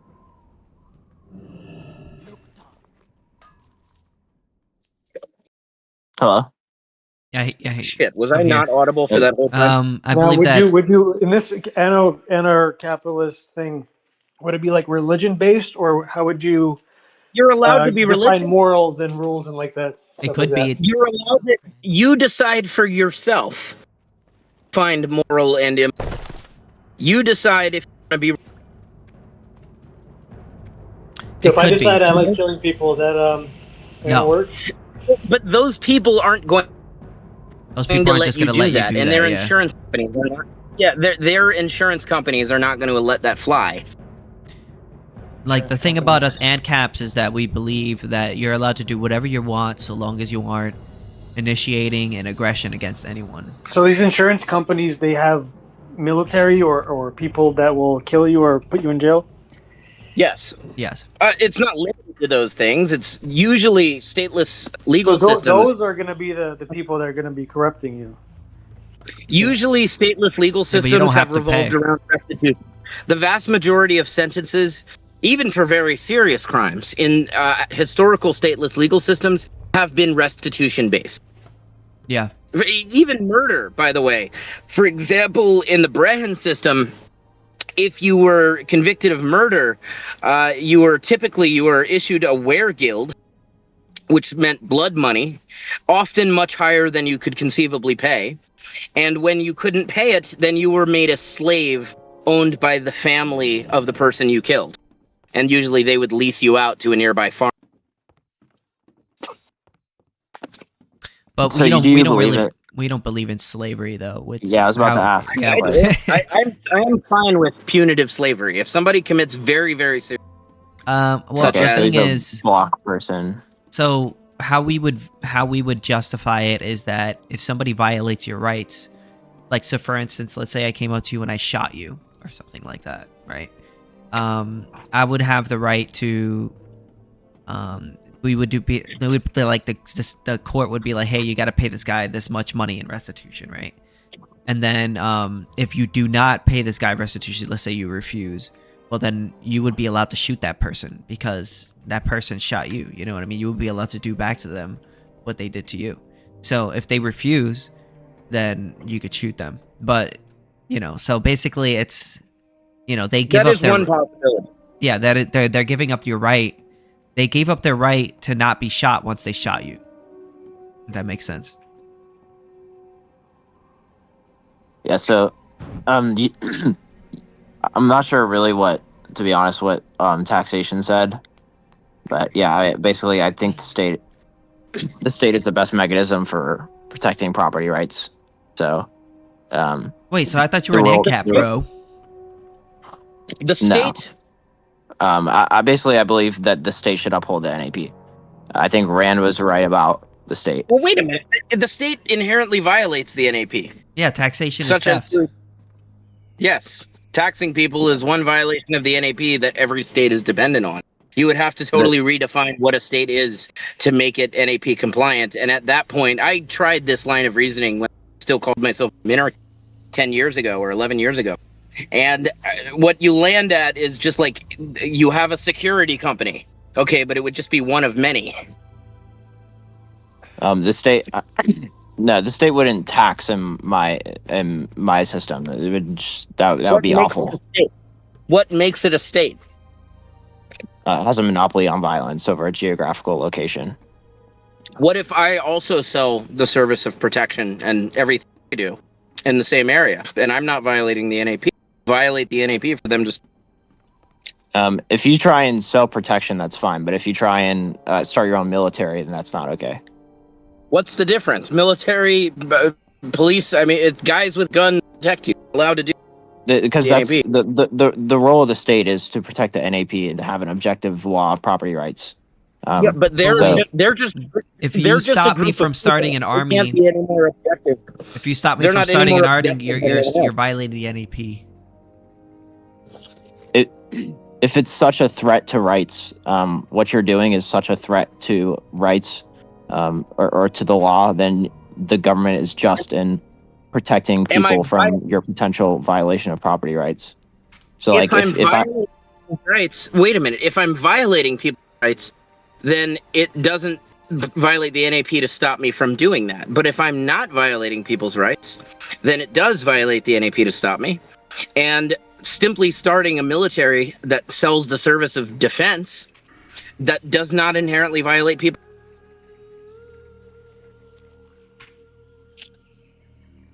Yeah, so there's an issue with what you got. So basically, I can't like have a gun and point it at someone. That's obviously a violation of rights. But what you guys are talking about is basically a threat to the system of law for which property rights are upheld. If someone starts another military, they're challenging the government's monopoly on force. Yeah, but that's assuming. That's assuming. I don't owe them a monopoly on force. I never agreed to that they get a monopoly on force. If I want to set up, I have as much right to that as them. They don't have than I have. And also, if I point a gun to you, I'm sort of declaring intent demonstrably that I'm going to shoot you. Whereas if I start an army for protection agency, I'm not like there to violate anyone's rights. I'm there to protect people's rights. So to stop me from doing that would be a violation of the NAP. The violation of rights takes place whenever you try and challenge the ability of the monopoly to violate rights or to protect rights. The state doesn't have a right to be a monopoly. Why? No, wait a minute. Because you said that would violate the non-aggression principle. I'm not stopping anybody from enforcing the rights of themselves or somebody else. That's totally allowed.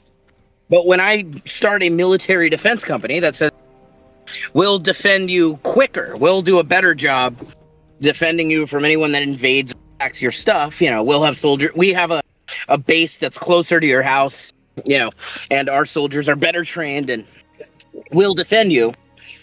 I'm not violating there's not an individual you could name whose rights have been violated.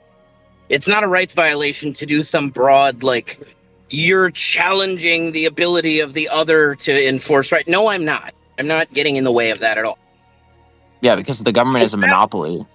The state is not owed to a monopoly on force. Understand? I'm keeping it in check, if anything. I'm saying, look, if that organization over there tries to violate your rights, as those that call themselves states are known to do, I will physically stop them from doing it. I will get in the way. And they can do the same thing toward me. That's a real check. That's an actual check on power. That's institutional checks such as constitutions and separations of powers, executive versus judicial versus legislative and so on, have utterly failed to accomplish. Having separation of physical force capacity is a real check that actually works. Yeah, I mean, the government places an objective law for a geographical location. What do you mean an objective law? It's just the whims of politicians. There's nothing objective about it. They're just a group of people like any other. So you're comparing today's system to the system that you're not arguing against my point. This isn't my system. You're not advocating for a government made up of gods or something where they're more than man and what they decide is more than just man. That's not what I'm saying. I'm not saying the government's going to be perfect. I'm saying that the government, in my world, would uphold the NAP. That's my claim. Well, you can have a group of people who are governing an area that they own, right? But they don't have the right to stop other people from governing their property. Yeah. If they're stopping me from doing the exact same thing they're doing, then they're violating the NAP. Either an action violates the NAP for them to do it, or it doesn't violate the NAP for me to do it. Rights My are only equal disagreement with you is that the state is not owed a monopoly on force. Nobody's owed a monopoly. In order for somebody to be, I mean, that's the same reason why we're against intellectual property, right, Holden? Because I'm not. Or actually, yeah, I'm against intellectual property because of my theory of property. So. Well, yeah, but I'm against the state for the same reason, right? Because it's your theory of property would agree with the premise that nobody owes you a monopoly. If you invent a pancake recipe, my theory of property, which I assume is not that different from yours, says that I own my pancake materials, my batter and so on, and if I want to arrange them in a copycat fashion like the way you did yours, then it would violate my property rights for you to say I can't. Likewise, it's no different whatsoever when it comes to free exchanges and use of our own property in the form of organizing. I own my guns. I don't own my employees, but I have legitimate consensual contracts with them and so on if I'm starting a defense firm. And for you to tell me I can't when I'm not initiating force against anybody, that does violate the NAP very clearly. Yeah, if you firstly, yeah, my definition of property is the exclusive right to control or dispose of an economic good. So property is fundamentally about conflicts over scarcity. So sure, that's not a contradiction with anything I said. Yeah, the only argument that we're making is that the state is not owed a monopoly on force. Yeah, I was just establishing my theory of property before I get into, because that's just the only thing the government. Yeah, so the only thing the government is supposed to do is. I'm sorry. Holden, I said Holden. I've noticed a pattern with you. I don't actually disagree with what you're saying, by the way. At least so far, I don't disagree with what you're saying.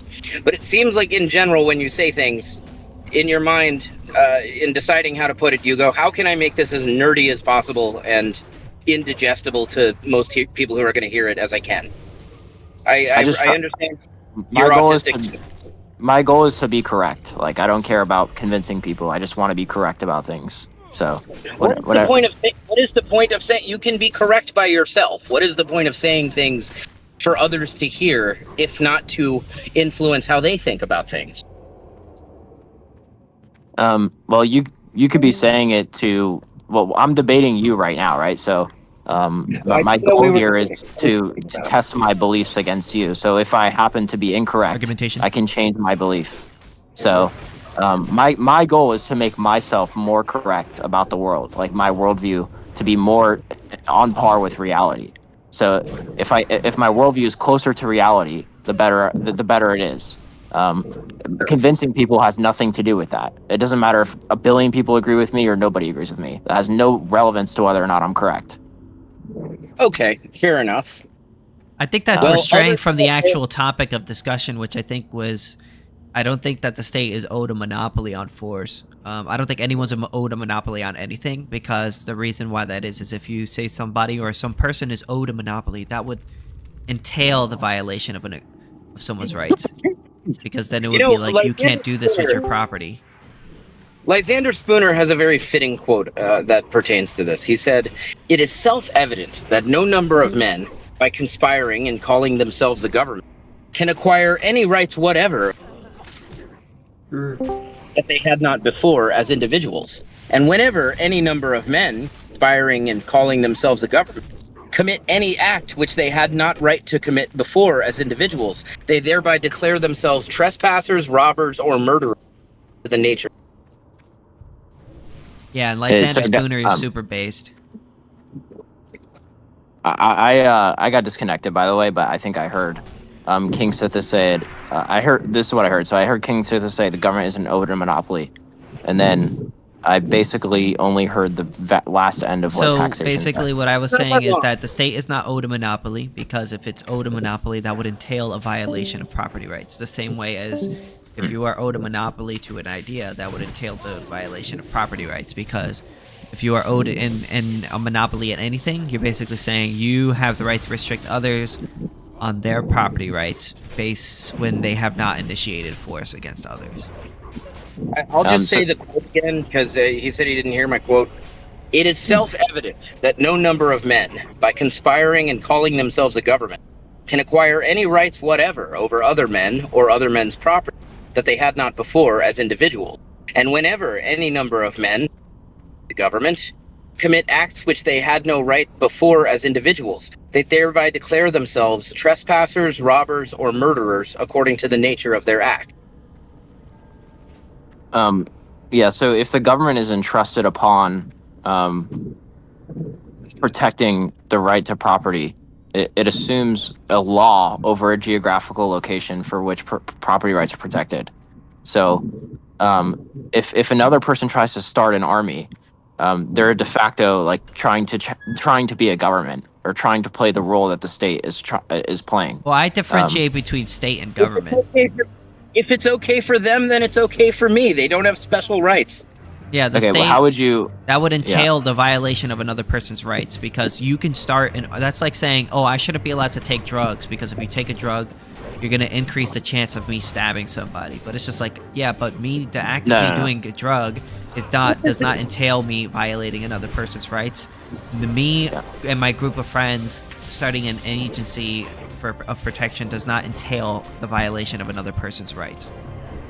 It's kind of like if I can't go around with a gun and say I'm the only one who gets to enforce P around here, which is another way of saying I'm the only one who gets to protect people's rights around here. Nobody else gets to protect people's rights. Well, no, then I would be a rights violator. Weird scenario. Yeah, so I understand what you guys are saying. I mean, if it was my goal to minimize as many deaths as possible, for example, I just make it illegal for men to go outside after, like, say, 7 o'clock. And, you know, I would make it so that nobody could own guns or something. But, of course... To maximize deaths, I should point out that some of the biggest fans of gun control were Adolf Hitler, Mao Zedong, Joseph Stalin, and so forth. Yeah, I get it. We're nobody in here is in favor, or at least I'm not. But anyway... Yeah, so, or like drugs, like, you know, someone is at higher risk of trashiness, whatever. The difference in this is that the state, the government is here to enforce the property rights of others. So, wait, are you saying that the state is owed a monopoly? It's here to do that. So that inherently violates property rights. How? Because if you stop me from starting an army when I have not initiated an aggression, and I'm not going to initiate an aggression with that army, then you're violating my rights. But you're threatening other people's rights to be protected. Not necessarily. Because that's like saying again. That's like saying necessarily. Yeah, but you can theoretically. Okay, so then if it's not necessarily, if I am not violating another person's rights, if I'm not initiating an aggression against another person, you do not have a right to stop me from doing anything. Okay, I think I have a clarifying tool that we can use here. All kinds of mysticism gets applied with words like government. So let's just call it Organization A, or Group A, for brevity. Group A decides that within a certain area that they have reach in, they're going to enforce the NAP there, right? Group A does that. And then Group B realizes, well, there's plenty of demand for enforcement of the NAP. Lots of people want their rights enforced and are willing to pay for it. So they get into the same business. They're also selling rights enforcement. Group A then comes along and says, no. You doing it says that you doing it is a threat to everybody's rights. Only me doing it is congruent with enforcing people's rights. Your very existence is a threat to people's rights. I look at this through the eyes of Group B and say, "Fuck off! What? You don't have you're not magical. You're not the divine supreme of rights enforcement. You're not special. You're just a group of people like me." Yeah, who determines why that group? Like, who gets to determine why that group is the objective? Like. By the way, if hypothetically you only have one rights enforcer, even if at the start they are just enforcing the NAP, if you only have one rights enforcer in a society, it will very quickly be violating people's rights. If nobody has overwhelming violence, if nobody can overpower them and stop them, then of course they're going to violate people's rights. It's very profitable to do so. They're going to tax people. They're going to pass laws for the highest bidding corporation. Like they're going to do it. You got to argue against my system. Like that's going to depend on the philosophy of the day, right? Like if everybody thinks what I think about government, then the government can't tax, it can't regulate, it can't. I'm not assuming philosophy. I'm not assuming any philosophy. I'm only assuming self-interest. People want profit. Yeah. Well, can I ask a question? Can I ask a question? Let's say there isn't a private security agency in your jurisdiction, but there's a neighboring one. Like, would that be a threat? Should they stop them? Is this security agency trying to start a military? Yeah, like, so you're meaning, so do you believe in a one world government? Is that what you're trying to say? Yes, I do. So how are you gonna? A one world government? How are you gonna do that? Yes. How are you gonna, I mean, you would. how are you Yeah. gonna do So that? a one world government would depend on philosophy of the day, just like any other system. So you'd have to have most people agree. Governments are not governed by philosophy. They're profit interests. People are self-interested. Wait, if there's a one world government, I'm right, not and good I'm enough. in the and I'm in the middle of a desert in Africa, and me and my tribe decide to gather arms to protect ourselves from a neighboring force, I would not be allowed to do that because that would be a threat to the one world government's monopoly on force. Sure, you can do that, but you just can't start a military. But that is a military. That is a military. There's not some like objective action at which point you've started a military. One guy with a gun is a primitive. Like, obviously, like, that one world government's not going to be able to get to everyone in the whole world. Like, there's people in, like, pretty remote areas, right? Yeah, I mean, yeah, probably so. I mean, I don't know if like, I might have like. I'm just well, saying I it's like guess it's it would have impossible municipalities. for. So actually, it would have municipalities that would have police forces. So I think the thing that the state should do is have a police force, courts, and defense. That's all it should do. So.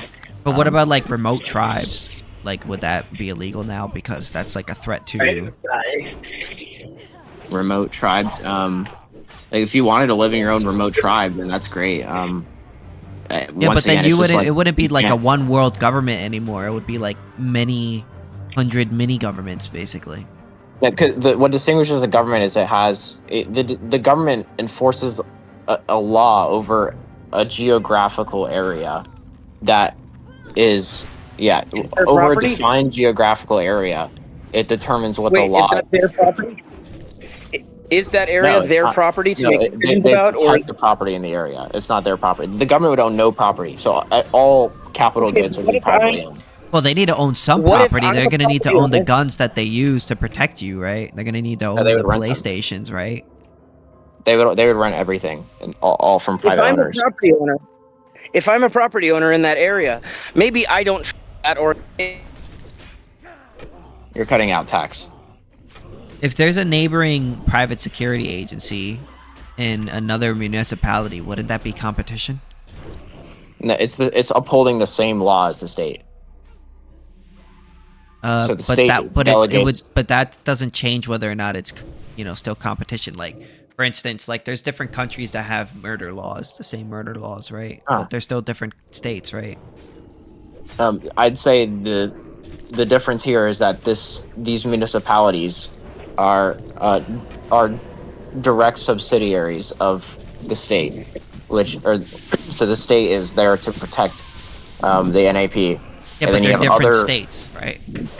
Okay, what is they're is under the same geographical area in which. No, but you just said that there would be monopoly is municipalities, right? So if there's municipalities, I mean, yes, it would be but different they live states. under the same. They live under the same geographical area for which this government claims a monopoly. Yes. Why? What is to induce this government to give a shit about the NAP? Also, what if people move to Mars? Are people not allowed to move to Mars? Because then that would. Oh yeah, sure, go for it. But wouldn't that be a threat to your monopoly on force? I start a space force on Mars. It claims a monopoly on force over the Earth. So you can go and start your own. My property. Over my property. Yeah. So wait, what makes the Earth? What makes the Earth Earth unique like that? You're allowed to. I think there should be a one world government on Mars, just like there is on Earth. Yeah, but why not Why not a one universe government? How do you trust people this much? Because people don't live in the universe; it's too broad. They live on Earth. So, not necessarily. I mean, we could be like what? Well, I'm speaking hypothetically, right? Yeah. I mean, the role of the state is protect property. If you own property on fucking some other planet, but why not a one universe government? Why are we assuming that the state accepts the role of just protect property and do nothing else? That's not lucrative. I fundamentally believe that what the state does is a function of popular opinion or the philosophy of the day. So, What? so let me just explain this. Cox, can you please stop for a second? Like, if everybody believed what I believed, the state would stop robbing people. It would stop regulating people. It would stop there would be outrage about what's going on. Like, nobody would accept this. Yeah, but this stopping is totally stopping affection. people from competing with you is a regulation. It's holding the NAP. There's no regulation. But yeah, but doing that violates the NAP. If I'm competing with them, that's not inherently violating the NAP.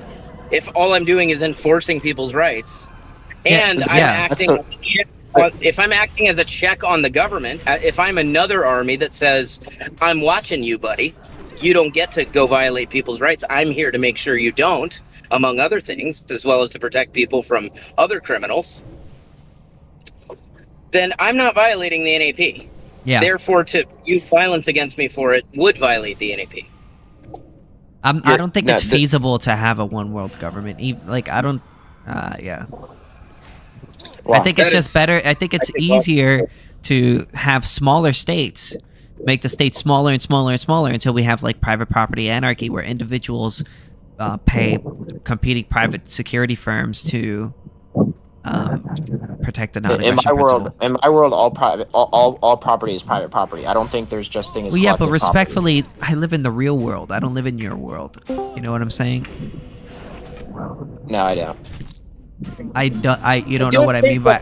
You said in your world. I don't live in your world. I live in the real world. Yeah, but the whole point of what I'm saying that is because you're debating. You're debating. Everybody make private. Just one. Hold on, stop! Don't interrupt him, please. Do not interrupt him, please. Go ahead, hold him. Okay, so basically, what I'm saying, basically, what's going on here is, we're debating my world, right? You're saying you're advocating for anarchism. I'm advocating for a state. I'm advocating for laissez-faire capitalism, right? So, in my world, all property is privately owned. Okay, it's impossible for there to be laissez-faire capitalism under a state. I understand that what I'm advocating for is not reality. Like, I totally understand that. I'm very aware of that. I'm just saying that, like, in my world, we could debate whether or not we could debate whether or not all property is privately owned in my world, but anyway, yeah. So, like, I forgot what I was gonna say, to be honest. Well, the thing is, I think it's a lot more feasible for there to be multiple, like, private companies who compete with each other, and they, protect different areas, and you could subscribe or not subscribe depending on what you want. Whereas having it like a one world government where everybody's protected under this one world government where everybody supports the non-aggression principle, I don't know, it just doesn't seem feasible to me at all. For someone like, yeah, I mean, it's possible. It's just like you would have to radically change philosophy. Like, you would have to radically. I just don't think that's possible. I'm not saying it's possible, right? Like, I'm saying like what let me like kind of like get distinguished, right? So, like, it's not a priori that's impossible. Like, it's conceptually possible that a bunch of people that everybody on the planet agrees with me. It's not like conceptually impossible. Like, there's no like a priori law that says it's not true. Now, it's not practical for that to be the case without like radically changing people's minds, which would take a Herculean effort. Like, it would be insanely. You should have a conversation with Liquid Zulu, bro. Why? Because he would correct you. He'll show you the error of your ways. Well, wait a minute, Sithis, why don't you just do that? What's special about Zulu? Well, he's much better at debating than me. That's why. I mean, I'm mostly, just so you know, like, I mostly, just so you know, like, I mostly don't care about like the debate between anarchism. I think it's just fun to like do sometimes, but like, I mostly just care about economic theory. But I guess like I would be like, because I study economics, like. I'm a college student who studies economics, and that's what I like to do. But like, would you agree that competition is a very important economic force? Of course. Okay, would you agree that important economic forces like competition should apply to goods and services that are important, especially? Sure. Like food. Okay. Would you agree that rights enforcement is an important service? Yes, but it's different from other services. I don't think it is. The difference is it's. Go ahead. I wanted to say two things. One, I want them doing as good a job as possible, pressured by competitors. In two ways. Pressured by competitors, A, in quality and price, of course, but also a gun hanging over their necks that says if you initiate force, if you become an aggressor, we can overpower you and stop you. Kind of a uniquely important check. I also wanted to say earlier, and never got a chance to, that I don't think governments act based chiefly on what is popular. If something is unpopular enough and people give a shit enough, yeah, it can be a problem for the government. That's true, of course. However, the more contented people are, the more prosperity there is, and the more contented people are, the more pacified and tolerant of what government does people are. Much of what the government does, all governments in the modern world, much of what they do is wildly unpopular. Or people just don't fucking know about it. Most people, for instance, in America, don't know about all the bombings of civilian populations being done in Yemen by the United States government. If you ask the average American, what do you think about the bombings in the United States bombing Yemen? They would probably say, the United States is bombing Yemen? They don't even fucking know. I didn't know. Now, we're not doing it based on what the popular philosophy is. Most people today are against bombing civilians. They're doing it because there are political and profit interests associated with doing so, and people aren't stopping them. The average person is not a philosopher. The average person is not very vested in what is objectively right and so on. They're concerned primarily with their own lives. And if what the government is doing is not very visibly and transparently crushing their own quality of life, then they're unlikely to take up arms in response to it, even if it's something that, when asked, they would not approve of. Yeah, I think that you don't understand how radically different the world would be if people thought what I thought. How radically I don't think you understand if people agree with. Yeah, but I don't know how we're gonna get there in one day. I don't know how we're gonna have to get there one by one, right? Yeah, no, I definitely agree that this isn't gonna happen overnight, at all. Definitely. Well, I know, I know he didn't mean one day, but what I meant to say is how are you gonna you can't just make a one world government. You have to get people to kind of come around to it, then show them oh, look, this is actually working out, and then it sort of spreads from there. I'm not sure how you're gonna make it one world government. I live in North Florida, in the country, in rural North Florida, where I live in North Florida too. Where do you live in Florida? I live in Florida. So you live in Florida? if you want to No, we should all get together. Let's do it. We could. We literally could. So I live in Polk County. I'm a bit of an asshole, so sorry, but no, hopefully we'll get along. You're good. You're good. You're good. Let me finish. If you wanted to get to my house, you would take the long dirt road toward the sound of the recreational gunshots, and I live just past the third meth lab on your right. You're going to pass a lot of Trump tags. Okay, so that's where I live. Now, do you... Bro, he's live? Realistically, those people are going to accept and operate under the same state as, say, the Sunnis of Iraq. Uh-huh. Wait, what did he say that you said that for? I didn't even hear him say anything bad. I said, are North Florida rednecks going to accept the same government as the Sunni Muslims of Iraq? Oh, that's fine. Yeah. Oh, no. Absolutely not today. No, you'd have to radically change philosophy. Okay. So, I mean, you accept then, and you kind of said earlier that what you're describing is essentially an exercise in philosophy. I see it as very viable and doable in the relatively short term to make a society impossible to govern. Give me 1 second. Uber order for... Yeah, I don't need that. Uber order for Brandon. Go for it. Yep. Come get your voice swap, Brandon. I just got off a shift of doing DoorDash too. I'm not gonna lie. I have a normal job, but on my PTO days, I do DoorDash just so I can make like double the money. Nice. My main job is Uber Eats. So I live in Gainesville, guys. So like, I don't know if. What? We could hang out. I go there all the time. I was there yeah, last we should night. get together. I live in Polk County. That's all I'll say. I live in Keystone Heights, and Polk County? Clay Okay. County. I live in Clay County. I go to Gainesville sometimes to do my Ubering. I do it there as opposed to Jacksonville, which I live about. Hey, do you want to join our group, the Master Debaters? Me? Yeah. Sure. All right, bet. Thank you. All right, sorry, I didn't mean to interrupt you. Just wondering if you wanted to join the Master Debaters.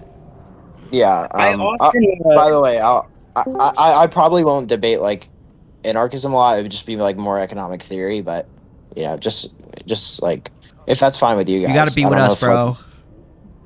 You got to join. Okay, but wait a minute. Look, when me and Sithis and the other master debaters do this, well, we're generally trying to influence people, not simply to sharpen ourselves. So, will you do it like within that framework, trying to convince, non-libertarians to become libertarians? You're a libertarian, right? Well, he's clearly a libertarian. Yeah, I'm a laissez-faire capitalist. I would say, like, slash objectivist. If you're advocating for the non-aggression principle, you're a libertarian. Yeah, I mean, I guess you could say I'm a libertarian if you define it as the non-aggression axiom. I would say the non-aggression principle is the central tenet of libertarian philosophy. Yes, despite what Milton Friedman says, or David Friedman, whatever. David Friedman doesn't hate the NAP. His argument is that there are circumstances where everyone would violate it, such as the flagpole scenario, where you fall off your 10th story balcony, you manage to grab onto your neighbor's flagpole who lives on the 9th story, and your neighbor comes outside just as you're shimmying forward. Your neighbor comes out to his balcony and says, "I don't consent to you using my flagpole. Please let go." Suspending the property rights of the sidewalk owner of the sidewalk below, pretend it's just like nature for simplicity. How many libertarians are going to, at that point, say, "Well, I must, respect their property rights and let go"? Of course, they're not going to. Essentially, nobody will. So we would, in that scenario, violate the NAP. At least I would violate the NAP in that scenario. Almost everybody would.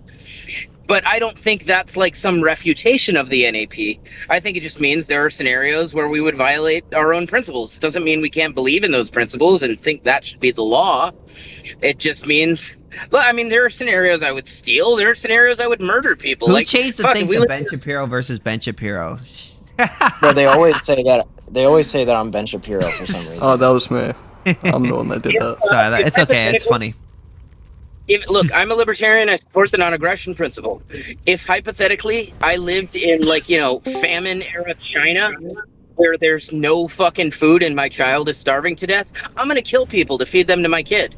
Totally violates the NAP. I don't care. I'm doing it anyway. Doesn't mean I think that's ethical. It doesn't mean I think that's moral. I don't. At that point, I simply don't. Morality is not my highest value. I care more about feeding my kid than I care about what's right and wrong. So I'll totally murder innocent people if my child's life depends on it. Never violate the NAP. Yeah, I don't violate the NAP. Supporting the NAP. I still think that's what the law should be. And in a just society, I would be prosecuted for murder. It's not an excuse. The fact that my child is starving doesn't give me the right to murder people. I would simply do it not having the right. So, by the way, I think Sithis lives about 2 hours away from us, taxation, or like roughly that. We'll hash out the details in the group chat. Okay, cool. Because I'm live streaming right now. Yeah, he's live streaming right now. I live in Keystone Heights, Florida. Yeah, all right. We'll talk about it later on. But yeah, anyway, we could definitely get together and do something. Oh, for any feds that may be listening, I was joking about the meth labs thing. To my knowledge, there are not any meth labs on my road. We have 0 meth labs. I swear.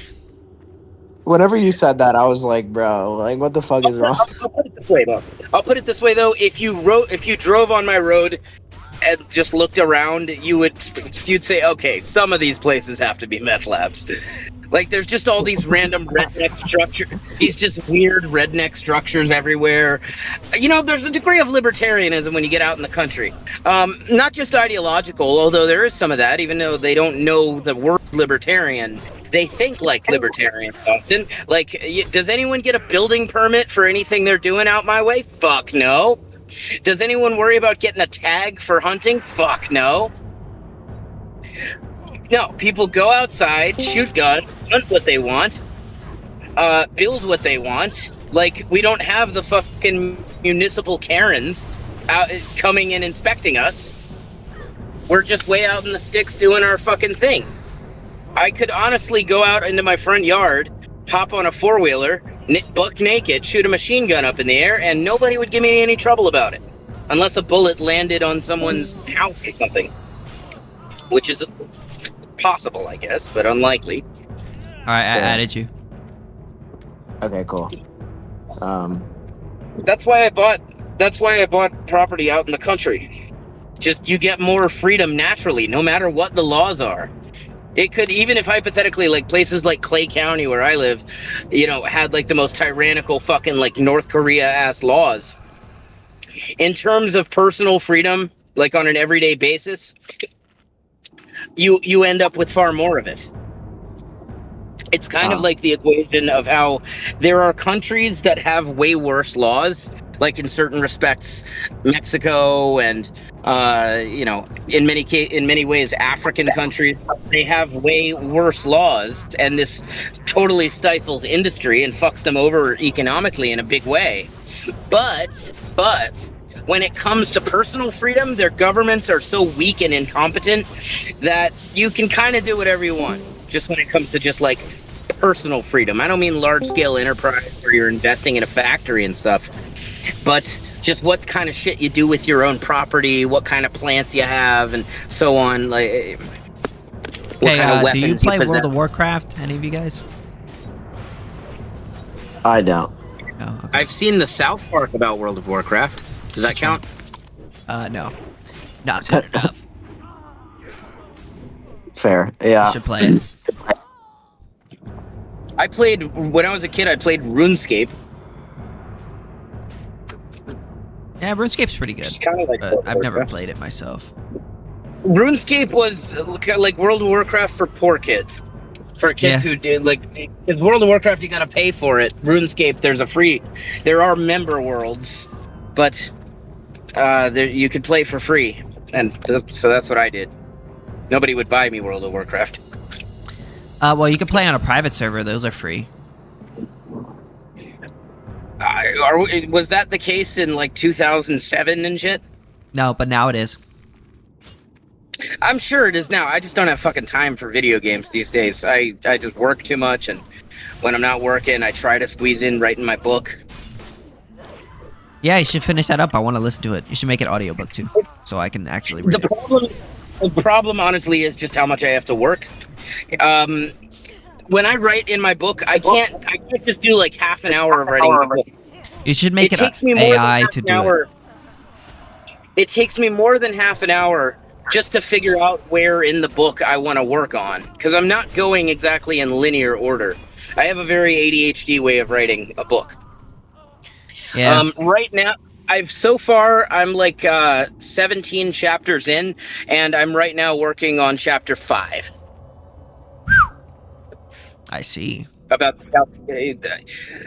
I've totally rearranged how I'm doing the book. I've deleted a bunch of chapters from the beginning. Originally, I was doing the whole Crusoe thing, and I've decided that is unnecessary for my purposes. Yeah, I love World of Warcraft, and I mean, I'm not making a book, but my editor's working on my Labor Theory of Value YouTube video that's coming out soon. Yeah. Big job. I'm into a revolution. Thank God for the marginal revolution. Yeah, it's gonna it's gonna be why it's wrong, the labor theory. I would hope so. Yeah. How you doing? What y'all doing here? Still on the disposal of Underworld. I'm here to debate. Do you have a pin? Believe at the 179. Anyway, yeah. So, I guess any other. How would you combat my laissez-faire capitalism? Well, I would argue it's not laissez-faire capitalism. It's because there's a forced monopoly. Oh yeah, I mean, Sithis and I are very strong advocates of laissez-faire, including in the sector of rights enforcement, and especially there. If I could only privatize one thing, I know this is kind of a loophole, but if I could only privatize one thing, it would be law enforcement. Strongly disagree. I think you should listen liberty to is- a book by Hoppe. It's a defense of private production of defense. Yeah, As a general principle, it's been a long day the for more me, man. The more centralized is the power to wield violence, the less freedom you're likely to have. The more aggression you're likely to have. But is I mean, yeah, I guess like, yeah, I would if I could privatize one industry, it would probably it would, I mean, the road. The roads? Roads probably. But putting that first? Yeah, probably so. I mean, if you think about how like. So you're a minarchist. He is like a minarchist with a few asterisks. Well, you know what I mean. Like, you're more you believe in the NAP, but there's certain sectors of the state that needs to be like I've protection. done what he's doing. Like, yeah. I remember when I was like 17, 18 years old, just before jumping on the Ancap train, I was like, for years, I had been like trying to make government ethical. I've been trying to like warp and twist and contort government to be like in line with libertarian principles, and stripping away everything unethical, such as taxes and so on. But what I was left with was simply a security company, and then I realized it's not going to be the only one. That was me a year ago, bro. Like a year or so ago. Well, that wasn't you a year ago, because I knew you a year ago. I was hanging out with you a year ago at fucking YALCon. Well, more than a year ago then. Yeah, because I was a newly libertarian at that Ancap at that time. Around that time, I was an Ancap for just a little bit. I'm a veteran Ancap. I've been an Ancap since 2015. I was the one that got me closest to Ancap, the book that like got me that almost convinced me when I was done reading it was A Spontaneous Order. Like even whenever I was done reading Man Economy and State for the first, when I first got done reading Man Economy and State for the first time, like Rothbard very convincingly showed how taxation is distortive to production, like and spending. But like he didn't. He went over like the Ayn Rand conception of government and power and market, and he's like, yeah, he basically made a very similar argument to what you guys are making, which is like, well, who's to stop me from starting my own state, like, or like starting my own defense firm, and then, but I wasn't like, I didn't buy into it, and then I read Spontaneous Order, and I thought,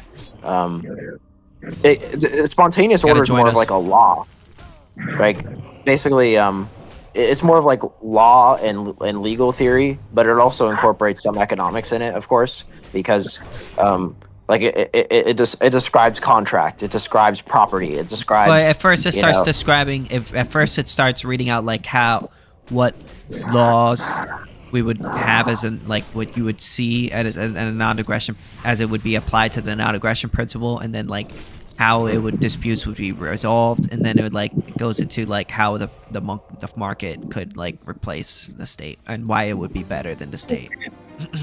I like the non-aggression principle. I support the non-aggression principle, but I find it naive to presume that any particular system is going to consistently yield the non-aggression principle as the law.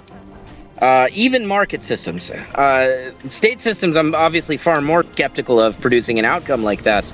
But even market systems of law have not consistently produced NAP-compliant law. For example, in Zomia, you could be prosecuted for witchcraft. In the Brehen system, they treated adverse possession as a legitimate means of property acquisition, and they enslaved Nordic people who were not able to be market participants because of language barrier and racism and stuff. So, you know, you get your quirks. They also, they had a degree of slavery in medieval Somalia, which that was operating under the private Zir system. So these systems have come closer to the non-aggression principle than any governmental legal systems have, but it has certainly not been consistently NAP compliant. They've just gotten as close as it gets, basically. Yeah, I mean, the NAP is always going to be violated no matter what system you choose, really. It's just about, like, upholding the NAP as much as thoroughly and as much as possible. Yes, and one way to maximize how much NAP violation is going on is to entrust it all to one monopoly that wields overwhelming force over everyone else and can therefore do what they want with impunity.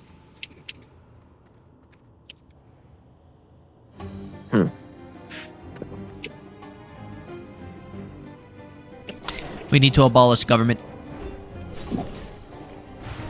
That's why I try to.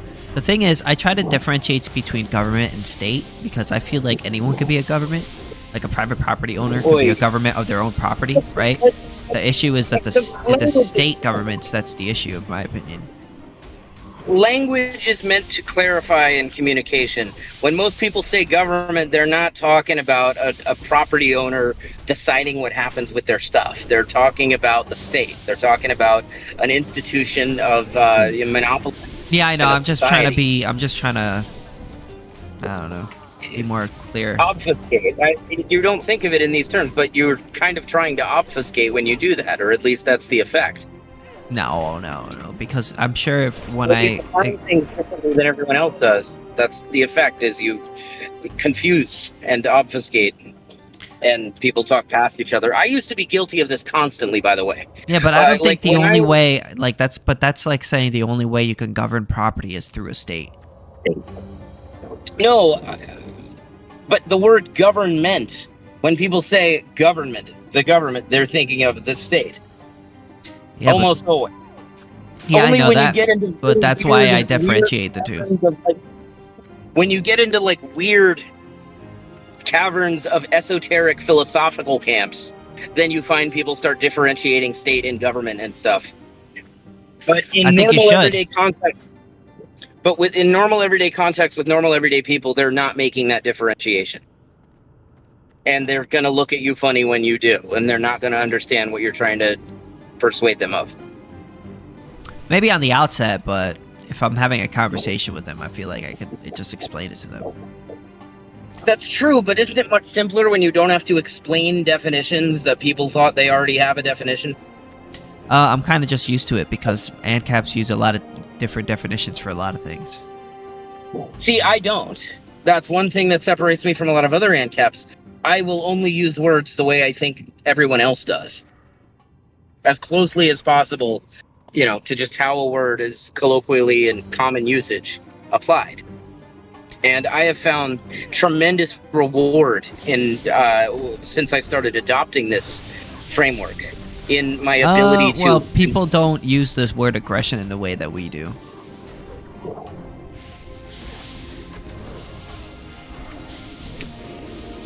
But close enough that we don't have to explain it that thoroughly. Like, well, I mean, whenever if I have to explain the there's many times where I have to explain the non-aggression principle to people.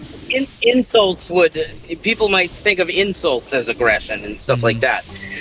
And in that context, it's kind of unavoidable because otherwise you have to use weird made up phrases like a rights violation and stuff. And then that begs many more questions. Or you have to say the longer thing of like an initiation of force or fraud against the person or property of a non-aggressive. Like you have to get fucking weird with it. So well, I think it's aggression inevitable, honestly, because we kind of. What? Well, I think it's inevitable because we kind of use words in a different way than other people do. Some are harder to avoid specialty definitions than others. I'll definitely give you that. Yeah. I actually thought about it for a second, and probably the first industry I would privatize is probably schools first. Like if I could choose, I would legalize prostitution. Wait, we were talking about privatized, not legalized. Wait, prostitution is the first one? Hell I mean, yes. don't get me wrong. Like, I support legalizing prostitution. That's my property. It shows where my priorities lie. yeah, this man. I was about to say, like, I hope he's joking because, like, you know, I basically. No, I'm just kidding. I'm kidding. Yeah, I figure. Basically, or am I?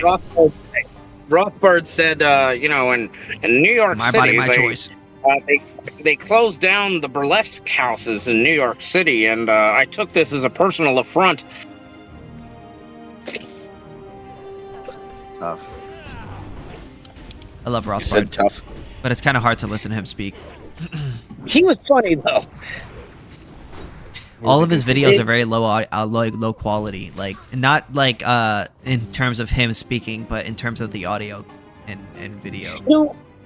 Rothbard was such a different guy in like his demeanor and than in his writing. It's not that they were contradictory. It's that when you watch him speak, he was like, a very like agreeable, funny guy.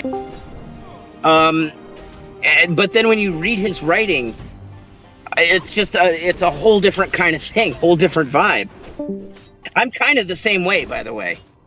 I sound very fucking different in my writing than I do just like if you're talking to me.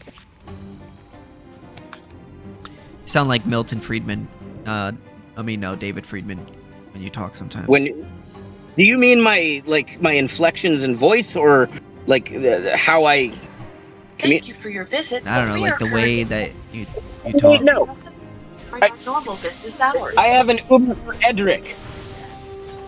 Uber for Edric. At this district you go to school?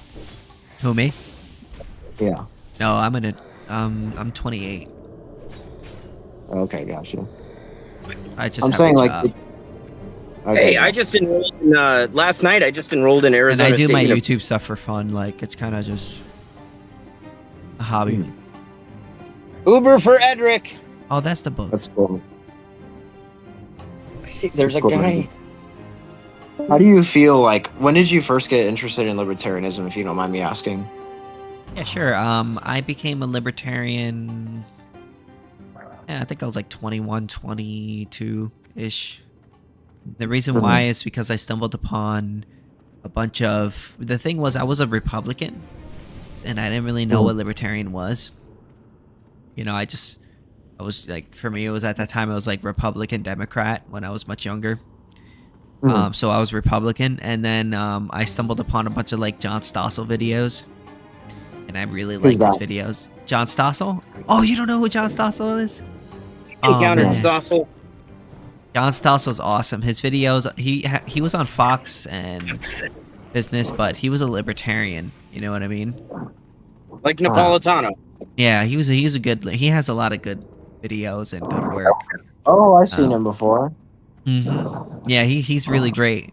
So he introduced me to libertarianism, and I kind of became a libertarian after like watching a lot of his videos, and then maybe like a year or so ago, more than a year ago, I would say I stumbled upon Liquid Zulu's YouTube channel. Because I didn't even know I knew what anarcho-capitalism was, but I didn't really understand it or know anything about it. I didn't know the ideology at all. I didn't understand. I was a Chicago school guy. So then I stumbled upon Liquid Zulu's channel. I saw his video, like, why socialism, like, is impossible. and I liked it, so I went on his channel and I watched a bunch of his videos, and then I started studying his videos. Then I started like reading the books that he recommended, and then I was like, yeah, now I support Austrian economics now. And then I used to be a YouTuber that would like cover like drama and shit, but then I stopped and I just became an Ancap YouTuber. I'm doing an Uber order for a Jaquarius. Jaquarius, that's a awesome name. And let me guess, I'm already predicting that it's going to be a delivery to the north side, North Jacksonville. I can't see where it is yet, but Jacksonville, yeah, you're where someone I know is. KingSithis.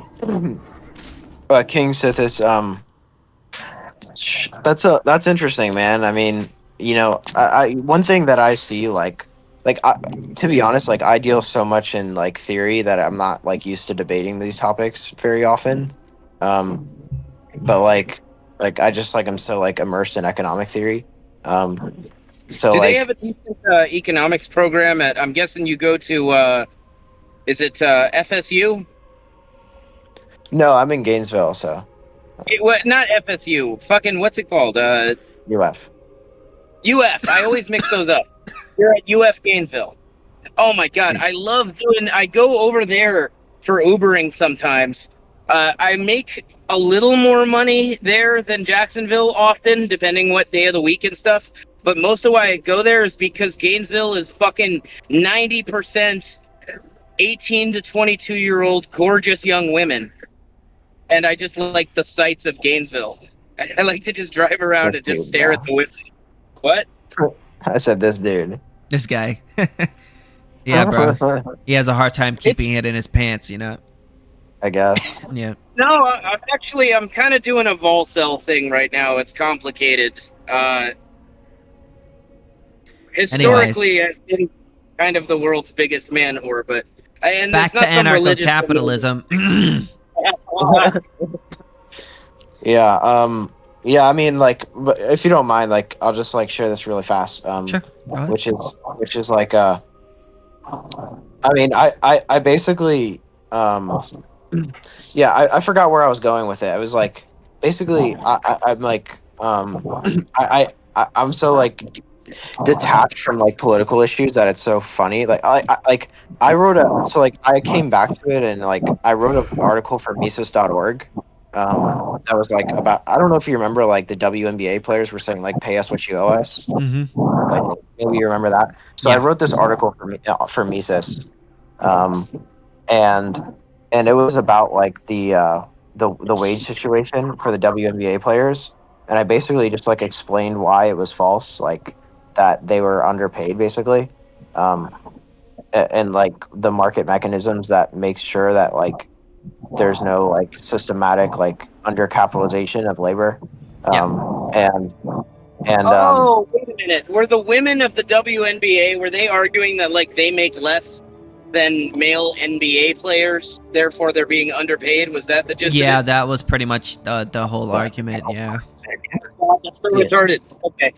Yeah, so I basically was like explaining like but whenever I did that, like I first like before I wrote the article, I watched like a bunch of political commentators to like see what they were saying, and it was like one of the worst things like I've ever done in my life. Like I was listening to like the most like retarded cultural commentary. Like they were denigrating the players. Like there was no like theory of productivity or like what wages are determined by. Like the whole thing was just like retarded and stupid. Fucking like identity politics shit.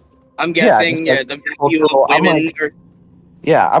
I'm so, thank God I'm fucking immersed. Like, thank God I don't have to deal with this bullshit. Like, if I had to like wake up every day and deal with like responding to these people or even like entertaining these people, it would be like a nightmare. Like, I'd rather just sit down and like, I don't know, like I'd rather do basically anything else than listen to these morons talk about like, you know, like do their like culture wars about WNBA wages, because like they have like no idea what they're talking about. and their audience has no idea like about the situation, and like nobody explains it to them like what's actually going on. So yeah, it it's kind of like sucks because we don't really have many like Ancap YouTubers or Ancap people that cover what's going on in the current news. It's just mostly like a lot of people who make videos about their, you know. Right, and that's what like. I applaud you for doing a whole article about the WNBA thing, but I feel like it can be disposed of with like one fucking simple, straightforward sentence. Having a really good NBA player will make the team owner millions of dollars. Having a really good WNBA player will make the team owner $12. That's the fucking difference. Sure. I mean, yeah. But can I put the article in the chat, or like it's not like working? Put it in my chat, in my Discord chat. Okay, cool. Yeah. But yeah, I mean, I could do that. You know what I think will make women more money? As if the women played with their tops off. Yeah, I bet they would certainly make more money. Here's the problem. I don't know if you've seen WNBA players, but they're usually not the kind of women that people really want to see take their top off. Yeah, but I feel like more people would watch. I'd be more likely to watch. Not that I watch sports ball, but well, there you go. All right, yeah, I put it in the general chat. But yeah, I guess basically in the article, like, basically I just like try and like explain, like if someone were like first like, you know, like wondering like why is it that that NBA players make more than WNBA players, I could like help them understand, you know, like because like just saying that, like yeah, sure, intuitively like someone brings in more money than the other person, but like actually explaining the underlying mechanism for like wage determination and like being in depth about it, like such that I could easily understand how like, you know, if labor is undercapitalized, then profits can be made, like all that kind of stuff, like then it can make it like so that they can apply it to other situations much better, and they kind of have a theoretical framework for how to analyze these sorts of things. But anyway, like of course, like you don't get that in cultural commentary. And it's just like really unfortunate because like, and you say like there's no ANCAP YouTubers. That's largely because nobody wants to hear our message, right? Like nobody wants to hear some laissez-faire message about like how like wages are determined. Like they're not there for that. They're there for some fucking to validate their own beliefs about like some nonsensical thing they believe, like about like anti-feminism or whatever nonsense they have. The culture wars are very sensationalist. They touch people's emotions.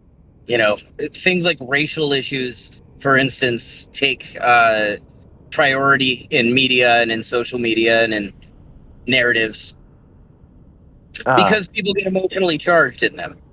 Whereas most people do not get very emotionally charged about the mechanics of wage determination. Right, exactly. Labor theory of value. Yeah. Yeah. So yeah, basically. By the way, it's. But yeah. Anyway, like, you know, Matt Walsh, like, for example, is like this huge commentator. Matt Walsh, like, the dude. I've never seen him make like whenever he gets like his analysis, he makes like no economic arguments. Basically, like it's all just like culture war. Nobody watches you. Like you suck. Like it's all like just like all this nonsense. Like, you know, like. He talks about he talks about is transgenders. Yeah, like transgender, just like culture war bullshit. So like, I'm not like against social issues, but I think like a lot of it's just shallow commentary. Like you know, like I mean, it's just like not meaningful discussion. Yeah, it's just like the most like superficial thing I could possibly think of. Weird story about Matt Walsh. A few weeks ago, I happened to be on the phone with my estranged wife, and she was doing deliveries, Amazon deliveries, up in New Hampshire, and she delivered to Matt Walsh. Like he was going by a different name, but shit. she personally handed Matt Walsh his package while we were on the phone. She hands a package to Matt Walsh. At one point, his computer, his laptop was visible, and she saw the sticker that is present, like that you can see in his videos or something. And she recognized him as clearly Matt Walsh. We determined 100%. She handed it to Matt Walsh, who apparently vacations in New Hampshire. Interesting. I would ask him to debate. Most of I know who Matt Walsh is. I would ask him. I would be like, hey, can I debate you? Sometimes. He would be like, no, who are you? She I'll was be like doing her- sometime. she- Well, not now, but like sometime. I'll be like, yo, can I debate you sometime?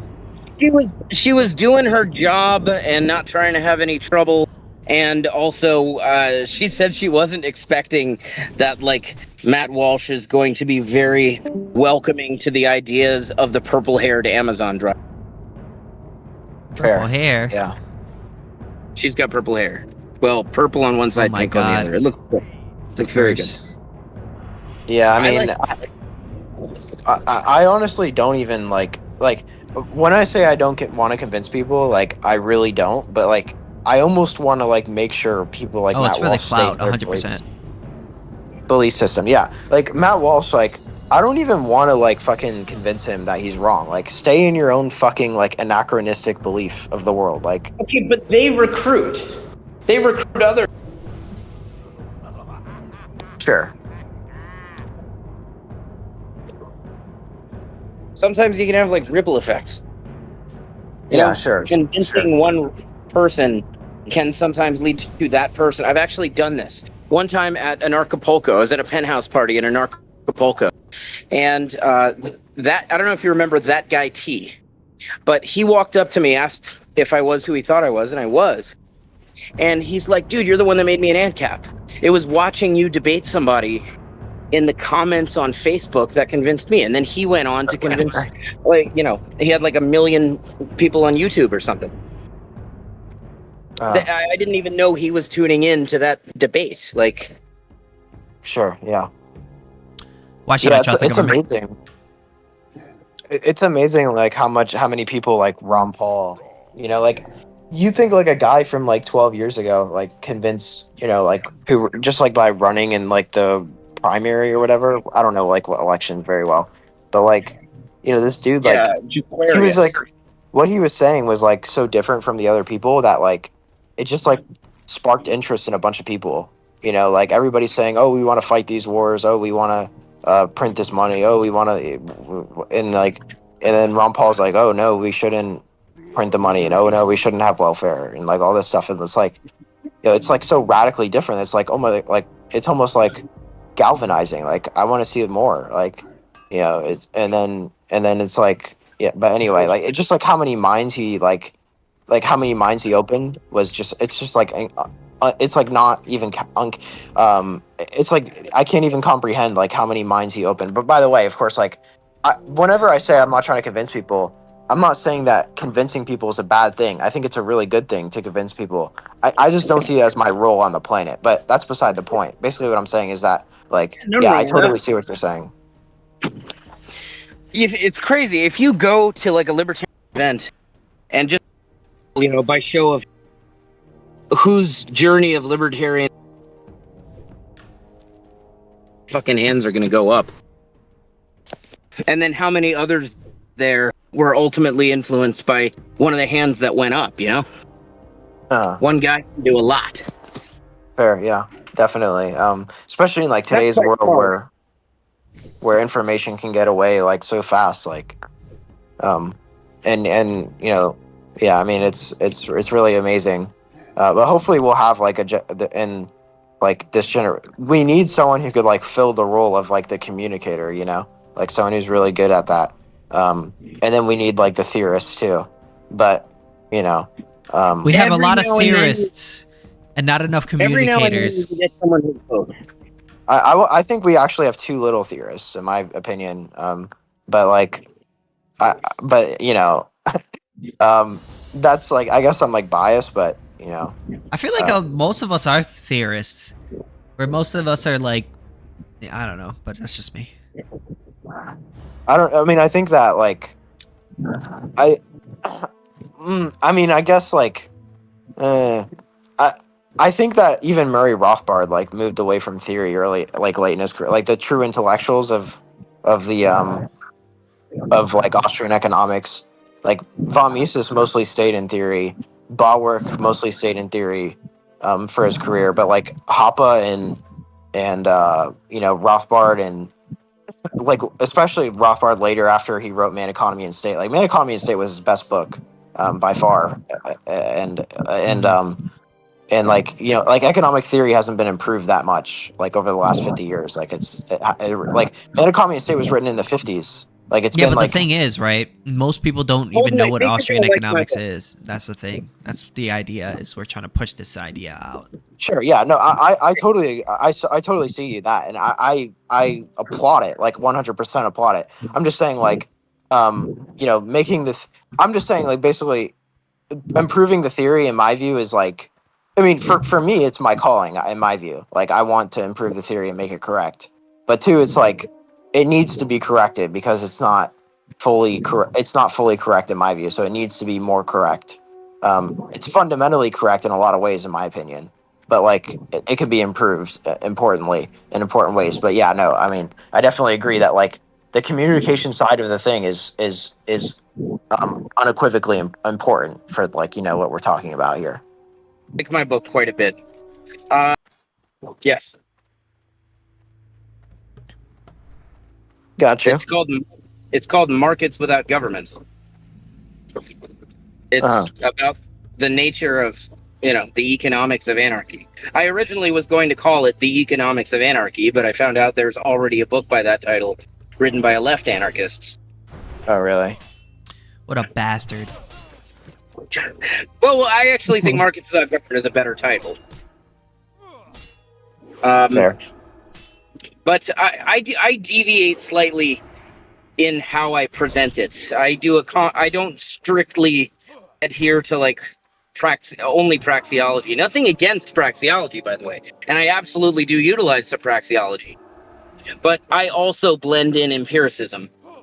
You know, talk about not just what theoretically should or would happen, but what does happen, what has historically happened. Okay. However, there are some fears of it where it is entirely hypothetical. For example, historical stateless societies have not had intercontinental ballistic missile defense system. But that is an element of modern military defense, so it's something that needs to be addressed. And so I'll work out the economics of it. Sure. You know, how to overcome like the free rider problem between insurance companies and so forth. But as far as possible, I try to use empiricism, not because I think that's more correct, but because I think that's more persuasive to more people. So you say like, okay, gotcha. So like the what would you say is like the primary goal of your book, if there is one, and if there's not, then you don't have to answer that way.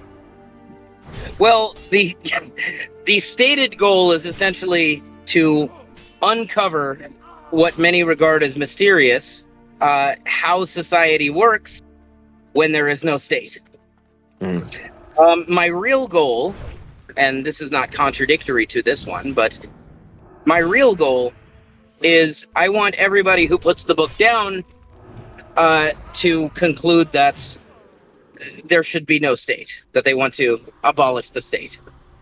In fact, that doing so is of utmost urgency. I'm seeking to persuade, much like, you know, Rothbard was. In most of Rothbard's work, he was trying to do essentially the same thing, and he did so, I think, quite effectively for a lot of people. Yeah. Also, yeah, I didn't mention For New Liberty and the ethics of liberty, but yeah, For New Liberty. You know, that was a major point of contention that I have with Rothbard. And don't get me wrong, like I would comfortably call myself a Rothbardian, but a point of contention I find with Rothbard talks about a stateless legal framework as if like it's how things work is being decided by a council of libertarians whose goal is, libertarian ethical philosophers whose goal is like to make the most libertarian possible society. But I don't think that's realistic. I think what's realistic is that people are going to act in their economic self-interest, and in the case of, private arbitrators and stuff, the legal framework that he describes, they're not simply out to codify whatever dispute resolution policies are most congruent with the NAP. They are out to codify whatever dispute resolution policies attract the most customers, the most pairs of disputants. Which means it will sometimes, occasionally, it will deviate from the NAP. Not that I want it to. I hope it never does. But it realistically will sometimes.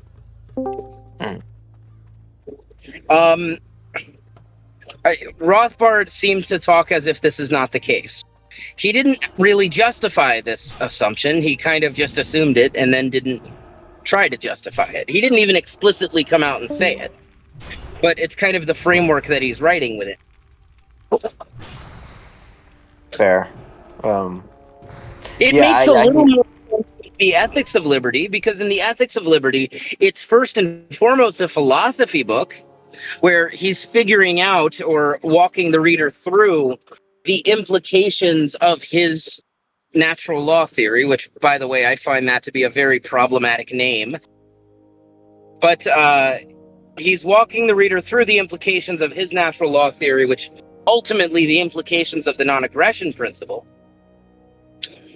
And that's all well and good. And then he's saying, okay, so what would it look like if we, like tangibly, if we were to implement this ethic? If this ethic were to be applied to a society, what would that society look like mechanistically?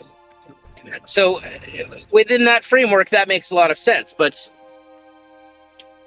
and I liked For a New Liberty, but I find very much in that one, he was guilty of just kind of presuming that actors are interested in libertarianism rather than actors being interested in self-interest. I only like to assume self-interest because I find self-interest to be the most consistently followed. At least perceived self-interest.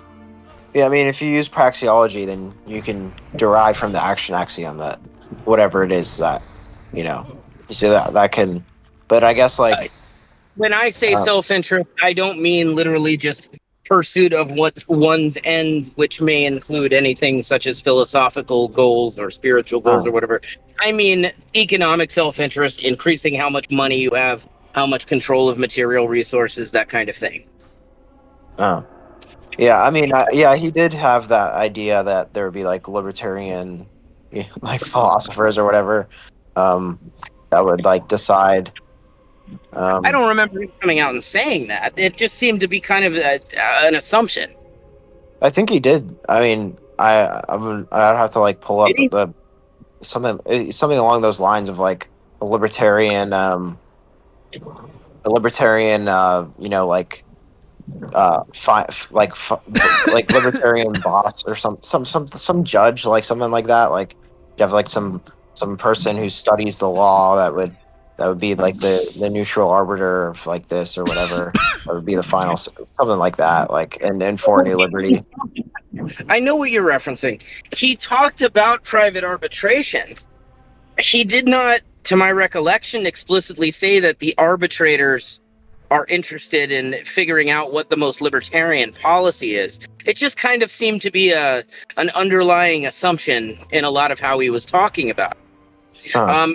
What I think you're referencing is just when he described mechanistically, you know, how disputes, say, between protection companies are resolved. How they hire an arbitrator, and what if this one hires one arbitrator and the another one different arbitrator? Well, and then Rothbard says the two arbitrators being in the business of dispute resolution, they will agree to a court, one acting as an appeals court, and then that third court has final say. It will be binding. That doesn't inherently reference like what the law is, but throughout much of the rest of his work in that book, it just kind of seems like taken for granted as just an unjustified assumption, and maybe even an unstated assumption, that the law is being determined based on what is the most congruent with libertarian moral philosophy. Which would be great, but I just don't see it. I don't see why that would ever be the case. Yeah. KingSithis, do you, so like, whenever you first heard about libertarianism, or like I shouldn't say here, like it sounded like you listened to that one commentator. I forgot his name, but like John Stossel. John Stossel. So like, what, like for me, whenever I first read about libertarian or like sort of like libertarianism, it was kind of like there's a book by Peter Schiff that got me into like Austrian economics, I guess. But I Yeah. guess like was it like for me it was like holy shit, like was it that like that for you too? Yeah, because I didn't really. I just at that time I was for me. I thought it was just Republicans and Democrats, and I didn't really have a realization that there was more. And at first it was also like listening to all of the Chicago school people definitely opened my eyes a lot. Like Milton Friedman and John Stossel and Thomas Sowell. Yeah. But then once I found like Liquid Zulu, that's when he kind of opened my eyes. It was like second awakening, right, to like the Austrian school, which I didn't even know about. Right. Okay, got you. So the Chicago types kind of opened your eyes, and then you had a second awakening kind of after. Yeah, I because I didn't even know about anarcho-capitalism that much. Fair. I'd assumed that it was just like a joke ideology. Right. Okay. Yeah, you wouldn't have expected your 28-year-old self to be a diehard Ancap. No, I did See, not. I expected that when I was 18 years old because I was already an ANCAP at 18. I'm 29 now. Oh yeah, I'm 20, so I'm not an Ancap. But yeah. You'll get there. Give me a few hours with you. I'll get you there. That's what she said. Or well, I would say a history book, but I've had like I've had probably more than 1,000 hours with Hoppe and Rothbard and fucking other libertarians that are try to convince me that there shouldn't be a state, but maybe you'll crack me. By the mathematics of your life, you did not hang out with Rothbard. You read Rothbard's work. Rothbard didn't necessarily address your objections to anarcho-capitalism and your defenses of the state. Gotta read more Rothbard. But I'm a live person who can do those things. Now, one thing I appreciate about Rothbard, this was obvious to me when I was reading his work. Rothbard clearly did have these debates a lot. Because he was able to foresee and predict and pre-address most of the objections to what he was saying. It was very clear to me, reading Rothbard, he's had these conversations a million times. And he's heard almost every objection. Oh, Jesus Christ. Let me back up. What the fuck? I overshot where I'm going. All right, there we go. I kind of try to do that even more in my book. Like just address. That's really, you could say, another point of my book is address every conceivable objection to anarcho-capitalism. It's very hard to do something like that. That's what I try to do in my YouTube videos, but sometimes I'm like halfway done with I'm done with the YouTube video, and then I'd be like, oh shit, maybe I could have added this. Oh, it's too late now. Okay, something I did that I'm kind of like sucking my own dick about a little bit is I figured out one way to get through a lot of very major objections right off the bat in my book. What I do in my new version of Chapter 1 is I just start off right off the bat going through the economic workings of 4 real-world stateless societies that actually existed and are well documented. Because a lot of the objections seem to revolve around the premise of like, this is all a hypothetical.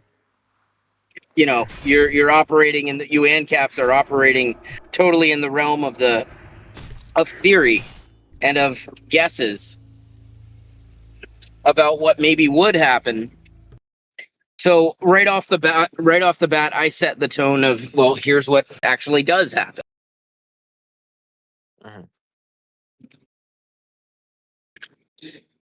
Now, I don't qualify them to be Ancap societies.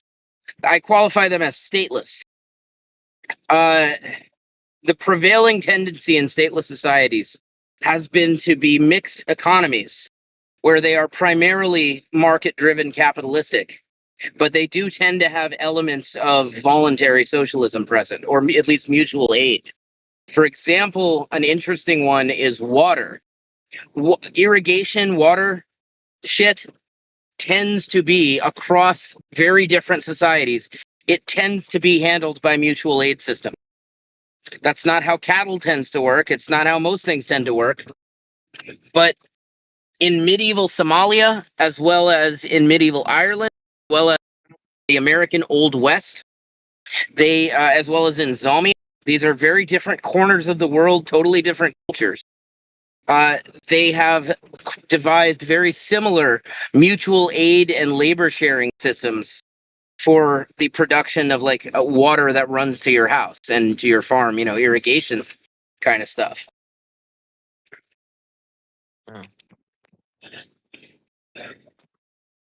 It's kind of an interesting commonality that tends to be found. Now, ANCAPs are not against mutual aid and like voluntary socialism.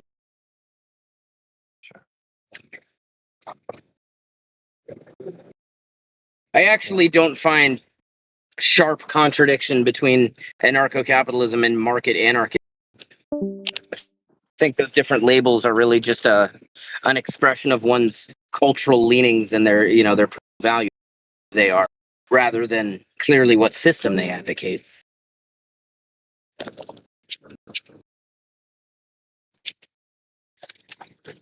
But the prevailing tendency has been, you could say, market anarchism. Primarily market-based mixed economies. That's not a value judgment, by the way. I'm just reporting on what does happen. I did intentionally include a left anarchist example, which was Spanish Catalonia and Aragon. And I did also kind of use that to subtly reveal the flaws there. Things like labor shortages and so on. Well, shortages of a lot of goods.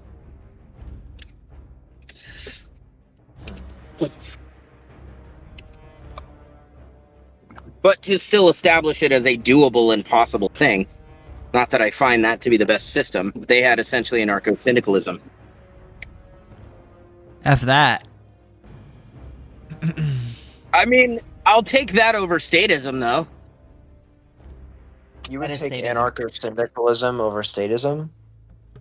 Well, yeah, statism, understand if you apply it to the same society where they have generally the same values, if it's a place that without a state, what they implement is anarcho-syndicalism, that means with a state, what they implement, that you'll probably get something along the lines of, state communism or fascism. Anarcho-syndicalism, in fact, was very huge in pre-fascist Italy. That was one of the parent ideologies to Italian fascism. So would you prefer like a minarchist system or anarcho-syndicalism? Minarchist. Well, wait a minute. There's a very big question mark there. Are we talking about some fantastical dream minarchist system where the state for some reason stays anarchist? Or are we talking about a more realistic, early America kind of thing where it quickly blows up into nothing remotely resembling? I guess like, how about we'll just do my system. So we'll just say laissez-faire capitalism, where the state only upholds the NAP. Would you rather have that or syndicalism? I think state and NAP are conceptually diametrically opposed. Either it doesn't count as a state or it's violent. My priority, morally speaking, is consent. That people are not having aggression initiated against them, even if they're making choices that I don't think are the best choices. For example, if people want to organize their kind of system, I think they'll be hungry. But I would rather people be free to do that, even if that's what they're choosing to do, than people lack the liberty to make their own. So, would you? But in the hypothetical that I'm not going to call it a state, because if it's just enforcing the NAP, then it's. But in the hypothetical that truly what's being done, then of course I would choose that. If it's, an NAP enforcement based society where they practice capitalism versus I assume still NAP upholding society in an anarchic society anyway, where they're practicing syndicalism, I prefer capitalism to syndicalism. But my priority is free. I prefer and ANCAP. I think if you have a monopoly on force present, the days of freedom are very numbered. I prefer ANCAP. In other words, well, yeah, I call myself an ANCAP. I like it. I'm comfortable with the term ANCAP. I know some ANCAPs are not comfortable with the term ANCAP. I would prefer the shitty system we have today than anarcho-syndicalism. Not even close. I don't really know much about anarcho-syndicalism, I'll be honest. I know the shit that the state has done to me in my life are not kosher within anarcho-syndicalism. And not having those things is my priority. Anarcho-syndicalism would be orders of magnitude worse than what we have today. And what we have so today I just got a like question from chat. You guys want to hear it? Sure. Worse by what metric? What is not seen? Oh, wait. I've seen your YouTube channel. I actually like your YouTube channel. What is not seen? Yo, I really like your YouTube channel. Anyways, guys, you don't understand. People are dumb and bad. We have to force people to protect them. That's what he said. Not me. Look, there has been anarcho-syndicalism before in Spanish Catalonia, and which was A, far from perfect, and B, far from optimally productive, certainly. What? You're cutting out, Tax. No, I'm doing a delivery and go. Shit, I wasn't paying attention. I died in the game I was playing. Not because I'm bad or anything. No, never. Very good. Where is reception? Hey, bro. To join my Discord, man. I subscribed to you as soon as I seen your video.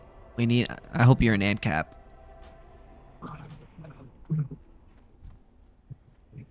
How do you feel about Yo, bro, you made a video that is basically the same video as my video. My video is social, the impossibility of socialism, and your video is pretty much the same thing because we were talking about the ECP, which is good. Okay. We need more ECP videos. Sorry, I'm talking to my chat. Actually, my friend Karas is writing a essay on the ECP. He's writing it in a book. I think it's another modern guide to Austrian economics, I believe he told me. So it's like, I don't know if you know, it's like a bunch of different authors. Like I have a copy in my house of like one of them, and it's like a bunch of it's like guys like Bob Murphy and Salerno, and I don't know if you know those guys, but like basically a bunch of like Austrian economists who like get together to write a book that guides like the next generation, and I guess for like how they should think about economics, I guess, and like what problems still are unsolved in economic theory, and kind of like what the task of the next generation is to figure out. We need to come together. The more videos that we make on Austrian economics, the better. Yeah, I actually thought like, I might as well just make like I might as well just make like, I honestly think that I can make my own econ like textbook right now. Like, should do it. Yeah, I could, but it would take a lot of time, and I'm trying to go through school and also do a lot of reading, and I also have to like pay for my shit. So, like, my last video was on the minimum wage, which I loved. Oh yeah, W. Yeah. By the way, what? How do you? So like, I actually thought about the minimum wage recently. Have you seen like related to the minimum wage? Have you like just by chance seen David Freeman's like objection to the a priori raising minimum wage cause more unemployment than you otherwise would? Like, have you seen just by chance like? Yeah, I heard his argument, but I don't really remember it right now. Honestly, I've heard it, but I don't really remember it right now. So like one of them he gives like. One of them he gets. You need to join us, An Caps. Like, I'm glad you watched my videos. Wow, the buyers of the product that this firm is selling. You should join my Discord, man. They change their they change their value scales in response to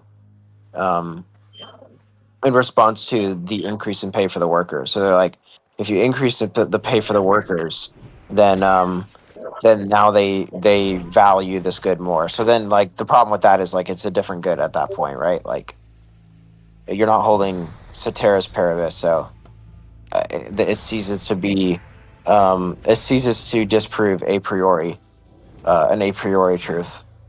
But then he also gave this example of a monopsony, and basically I think the example he gave is where a monopsony basically is operating in a market where they're charging the restriction of output price or whatever, and then basically the government places a price control on labor such that the optimal quantity of factors is produced such that it would be like the same in a competitive market. And so the government could actually increase employment by instituting a minimum wage law. So like, anyway, I didn't mean to like make this like a discussion about like the like the a priori claim or whatever. No, you're fine. But I guess like I actually have a counter to it, which is like, I think it's a mathematical claim. So like, I actually think it's like if the discounted marginal value product of labor is X, and then the government places a price control or price floor on labor that is X plus 1 or whatever, then it's binding. It's a binding price control. And if any firm hires this labor, then they make a loss on the labor. So like it's an analytic a priori. I guess it would be synthetic a priori. It's synthetic a priori because it's not in the definition, but it's logically conclusive. So like synthetic a priori to say that it'll cause more unemployment than otherwise because the marginal value product of labor, if you hold everything constant, doesn't change. So the discounted marginal value product of labor, if it's lower than the minimum wage, you always cause more unemployment than you otherwise would.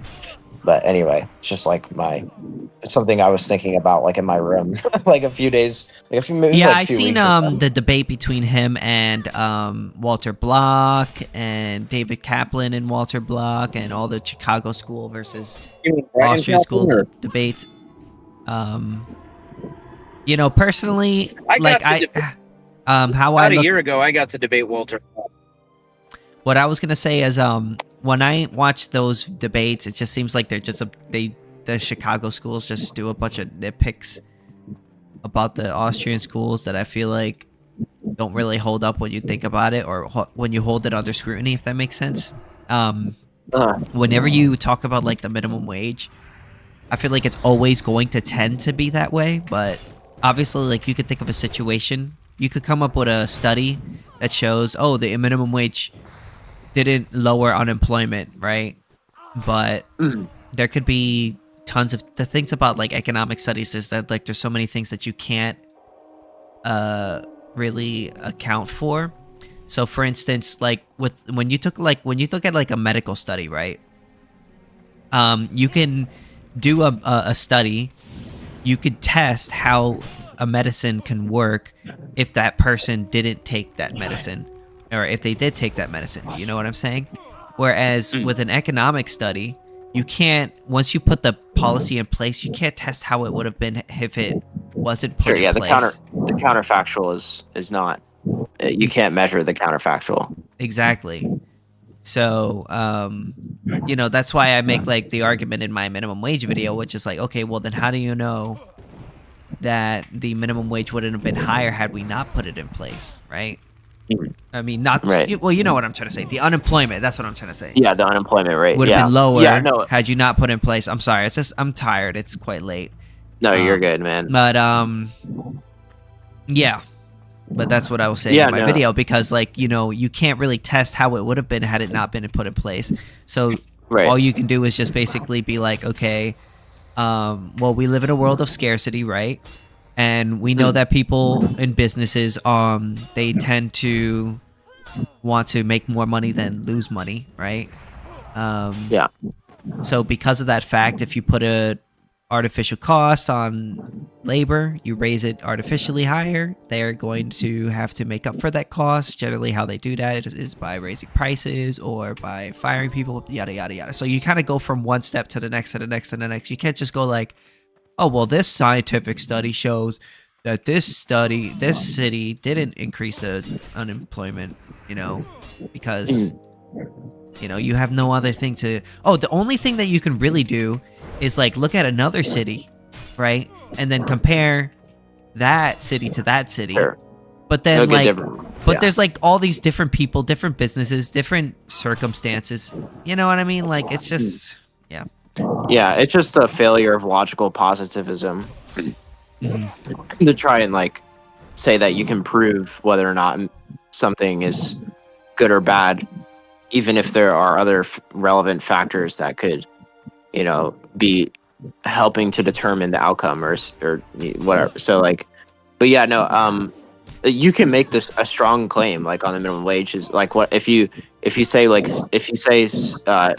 can make the synthetic a priori claim that's mathematical if discounted marginal value product is less than the binding price floor. And then also you could say like well, you were also going at like you were hinting at it like when you say like businessmen try and make more money than less, which is like this is a priori. Entrepreneurs prefer more profit to less, all else equal. Yeah. Right. Holding everything else constant, entrepreneurs prefer more profit to less. So that's a priori, synthetic a priori.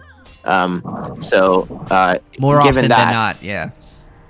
Right. So that's always true. So like, if you hold everything else constant, so and then hiring someone whose discounted marginal value product is less than, or discounted marginal revenue product is less than the minimum wage law, causing more unemployment. Or I guess like the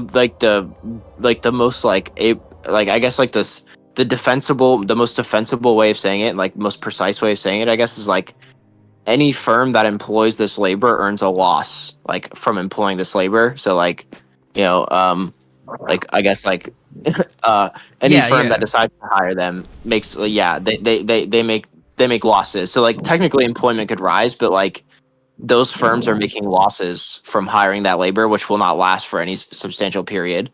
And then so like basically with those two factors, you could have those two a priori. You know, those are two a priori things that you could say about the minimum wage that would say like also constant. I used a lot of wage law John will cost Stossel more quotes in my employment. video. So I mean, but yeah, Thomas of course, Sowell like, quotes. Sorry. there's so many other factors at play that it amazes me how often people ask about like, well, what about this empirical study? You know, it's like they just like their epistemology is like just so warped, because like they just don't understand that they just don't understand how, you know, they haven't read epistemological problems of economics or something. Like they don't get like the praxeological method, and you know, like, and it's unfortunate, but you know, it happens all the time. Like where I go to school, like with other students. My thing You know is what's fun? I was just gonna say is that it's what matters is the unseen. You know, you can never measure what is not seen. Go ahead. Exactly. Yeah. What's fun with people that promote raising the minimum wage or having one in general, but especially those who promote raising it, they tend to be like very much progressive types. And there are articles about, Mises has one, Mises Institute has one, about how a minimum wage was invented to keep black people off the job market. Very true. Yeah, wasn't that like South Africa? It's no, in the United States. Oh yeah, yeah. I think in go ahead. In earlier America, it was very racist. You had white unions, such as railroad firemen unions and so forth, and they were tired of having to compete with black guys that would work for cheaper because they were accustomed to living in squalor. You know, their parents had been slaves and stuff. And so they roll out minimum wage so they don't have to have what they're considering unfair competition by blacks that are willing to work for less. And this translates today to the poorest of people, the most marginalized groups, to put it in terms that will resonate with a leftist, being essentially priced out of the job market. I used a lot of John Stossel clips on my my video about the minimum wage. I like John Stossel. Yeah, I mean, you'd always never forget where you came from, I guess. Yeah. He had really good videos on the minimum wage because he would go and interview business owners and talk to them about it, you know. And then I used a lot of news clips about the minimum wage and its effects. Sithis, I think you know this. Holden, do you know what made me an ANCAP? No. Or I should more say a libertarian in general. The fucking state. Oh, yeah? From the time I was a kid, at every fucking turn, the state was just shattering my life. You know, when I was 9, my folks had run a business. It was a coffee kiosk. They had espresso stands in host institutions. And at their peak, they had 50 locations.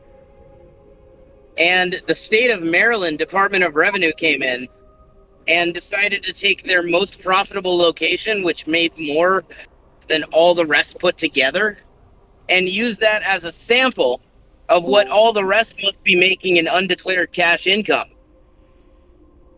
And they came after him for millions of dollars in back sales taxes, destroyed that business, basically plunged my family into poverty. And by the time I was 11, corruption. What? It's just Jewish corruption trying to take your family business away.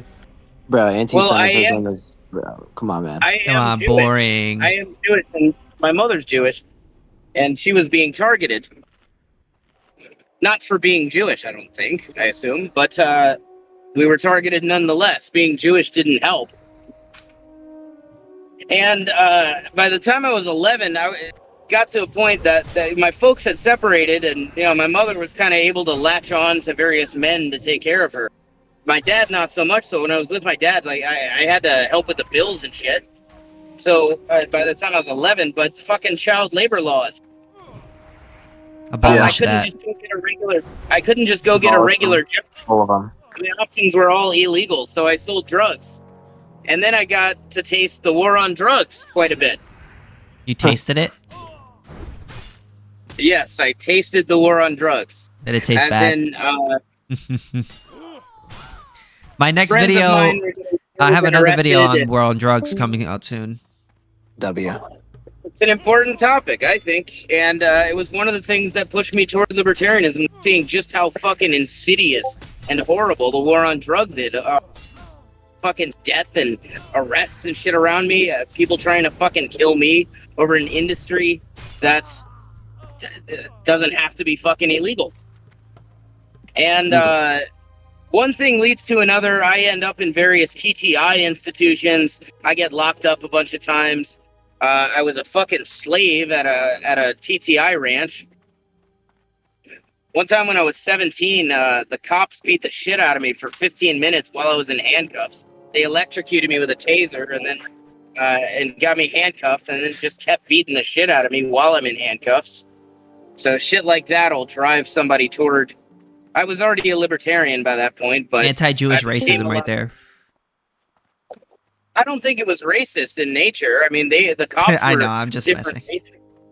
They were white and black. I don't think it had anything to do with race. I think they're just fucking assholes on a power trip. I know. And that wasn't long before I full-blown became an Ancap, but as time has gone on, the state has continued to just rape my fucking life. When I was 23, I got no-knock raided by the ATF. They almost shot my, dragged her out, put underwear on. They grabbed my 2-year-old son out of his crib and shook him awake. You know, fucking spent hours just terrorizing my family, smashing all our stuff. They hauled me away, tried to give me up to 30 years in prison. Bro, selling For victims beer, of crime. selling beer is the legal form of being Walter White.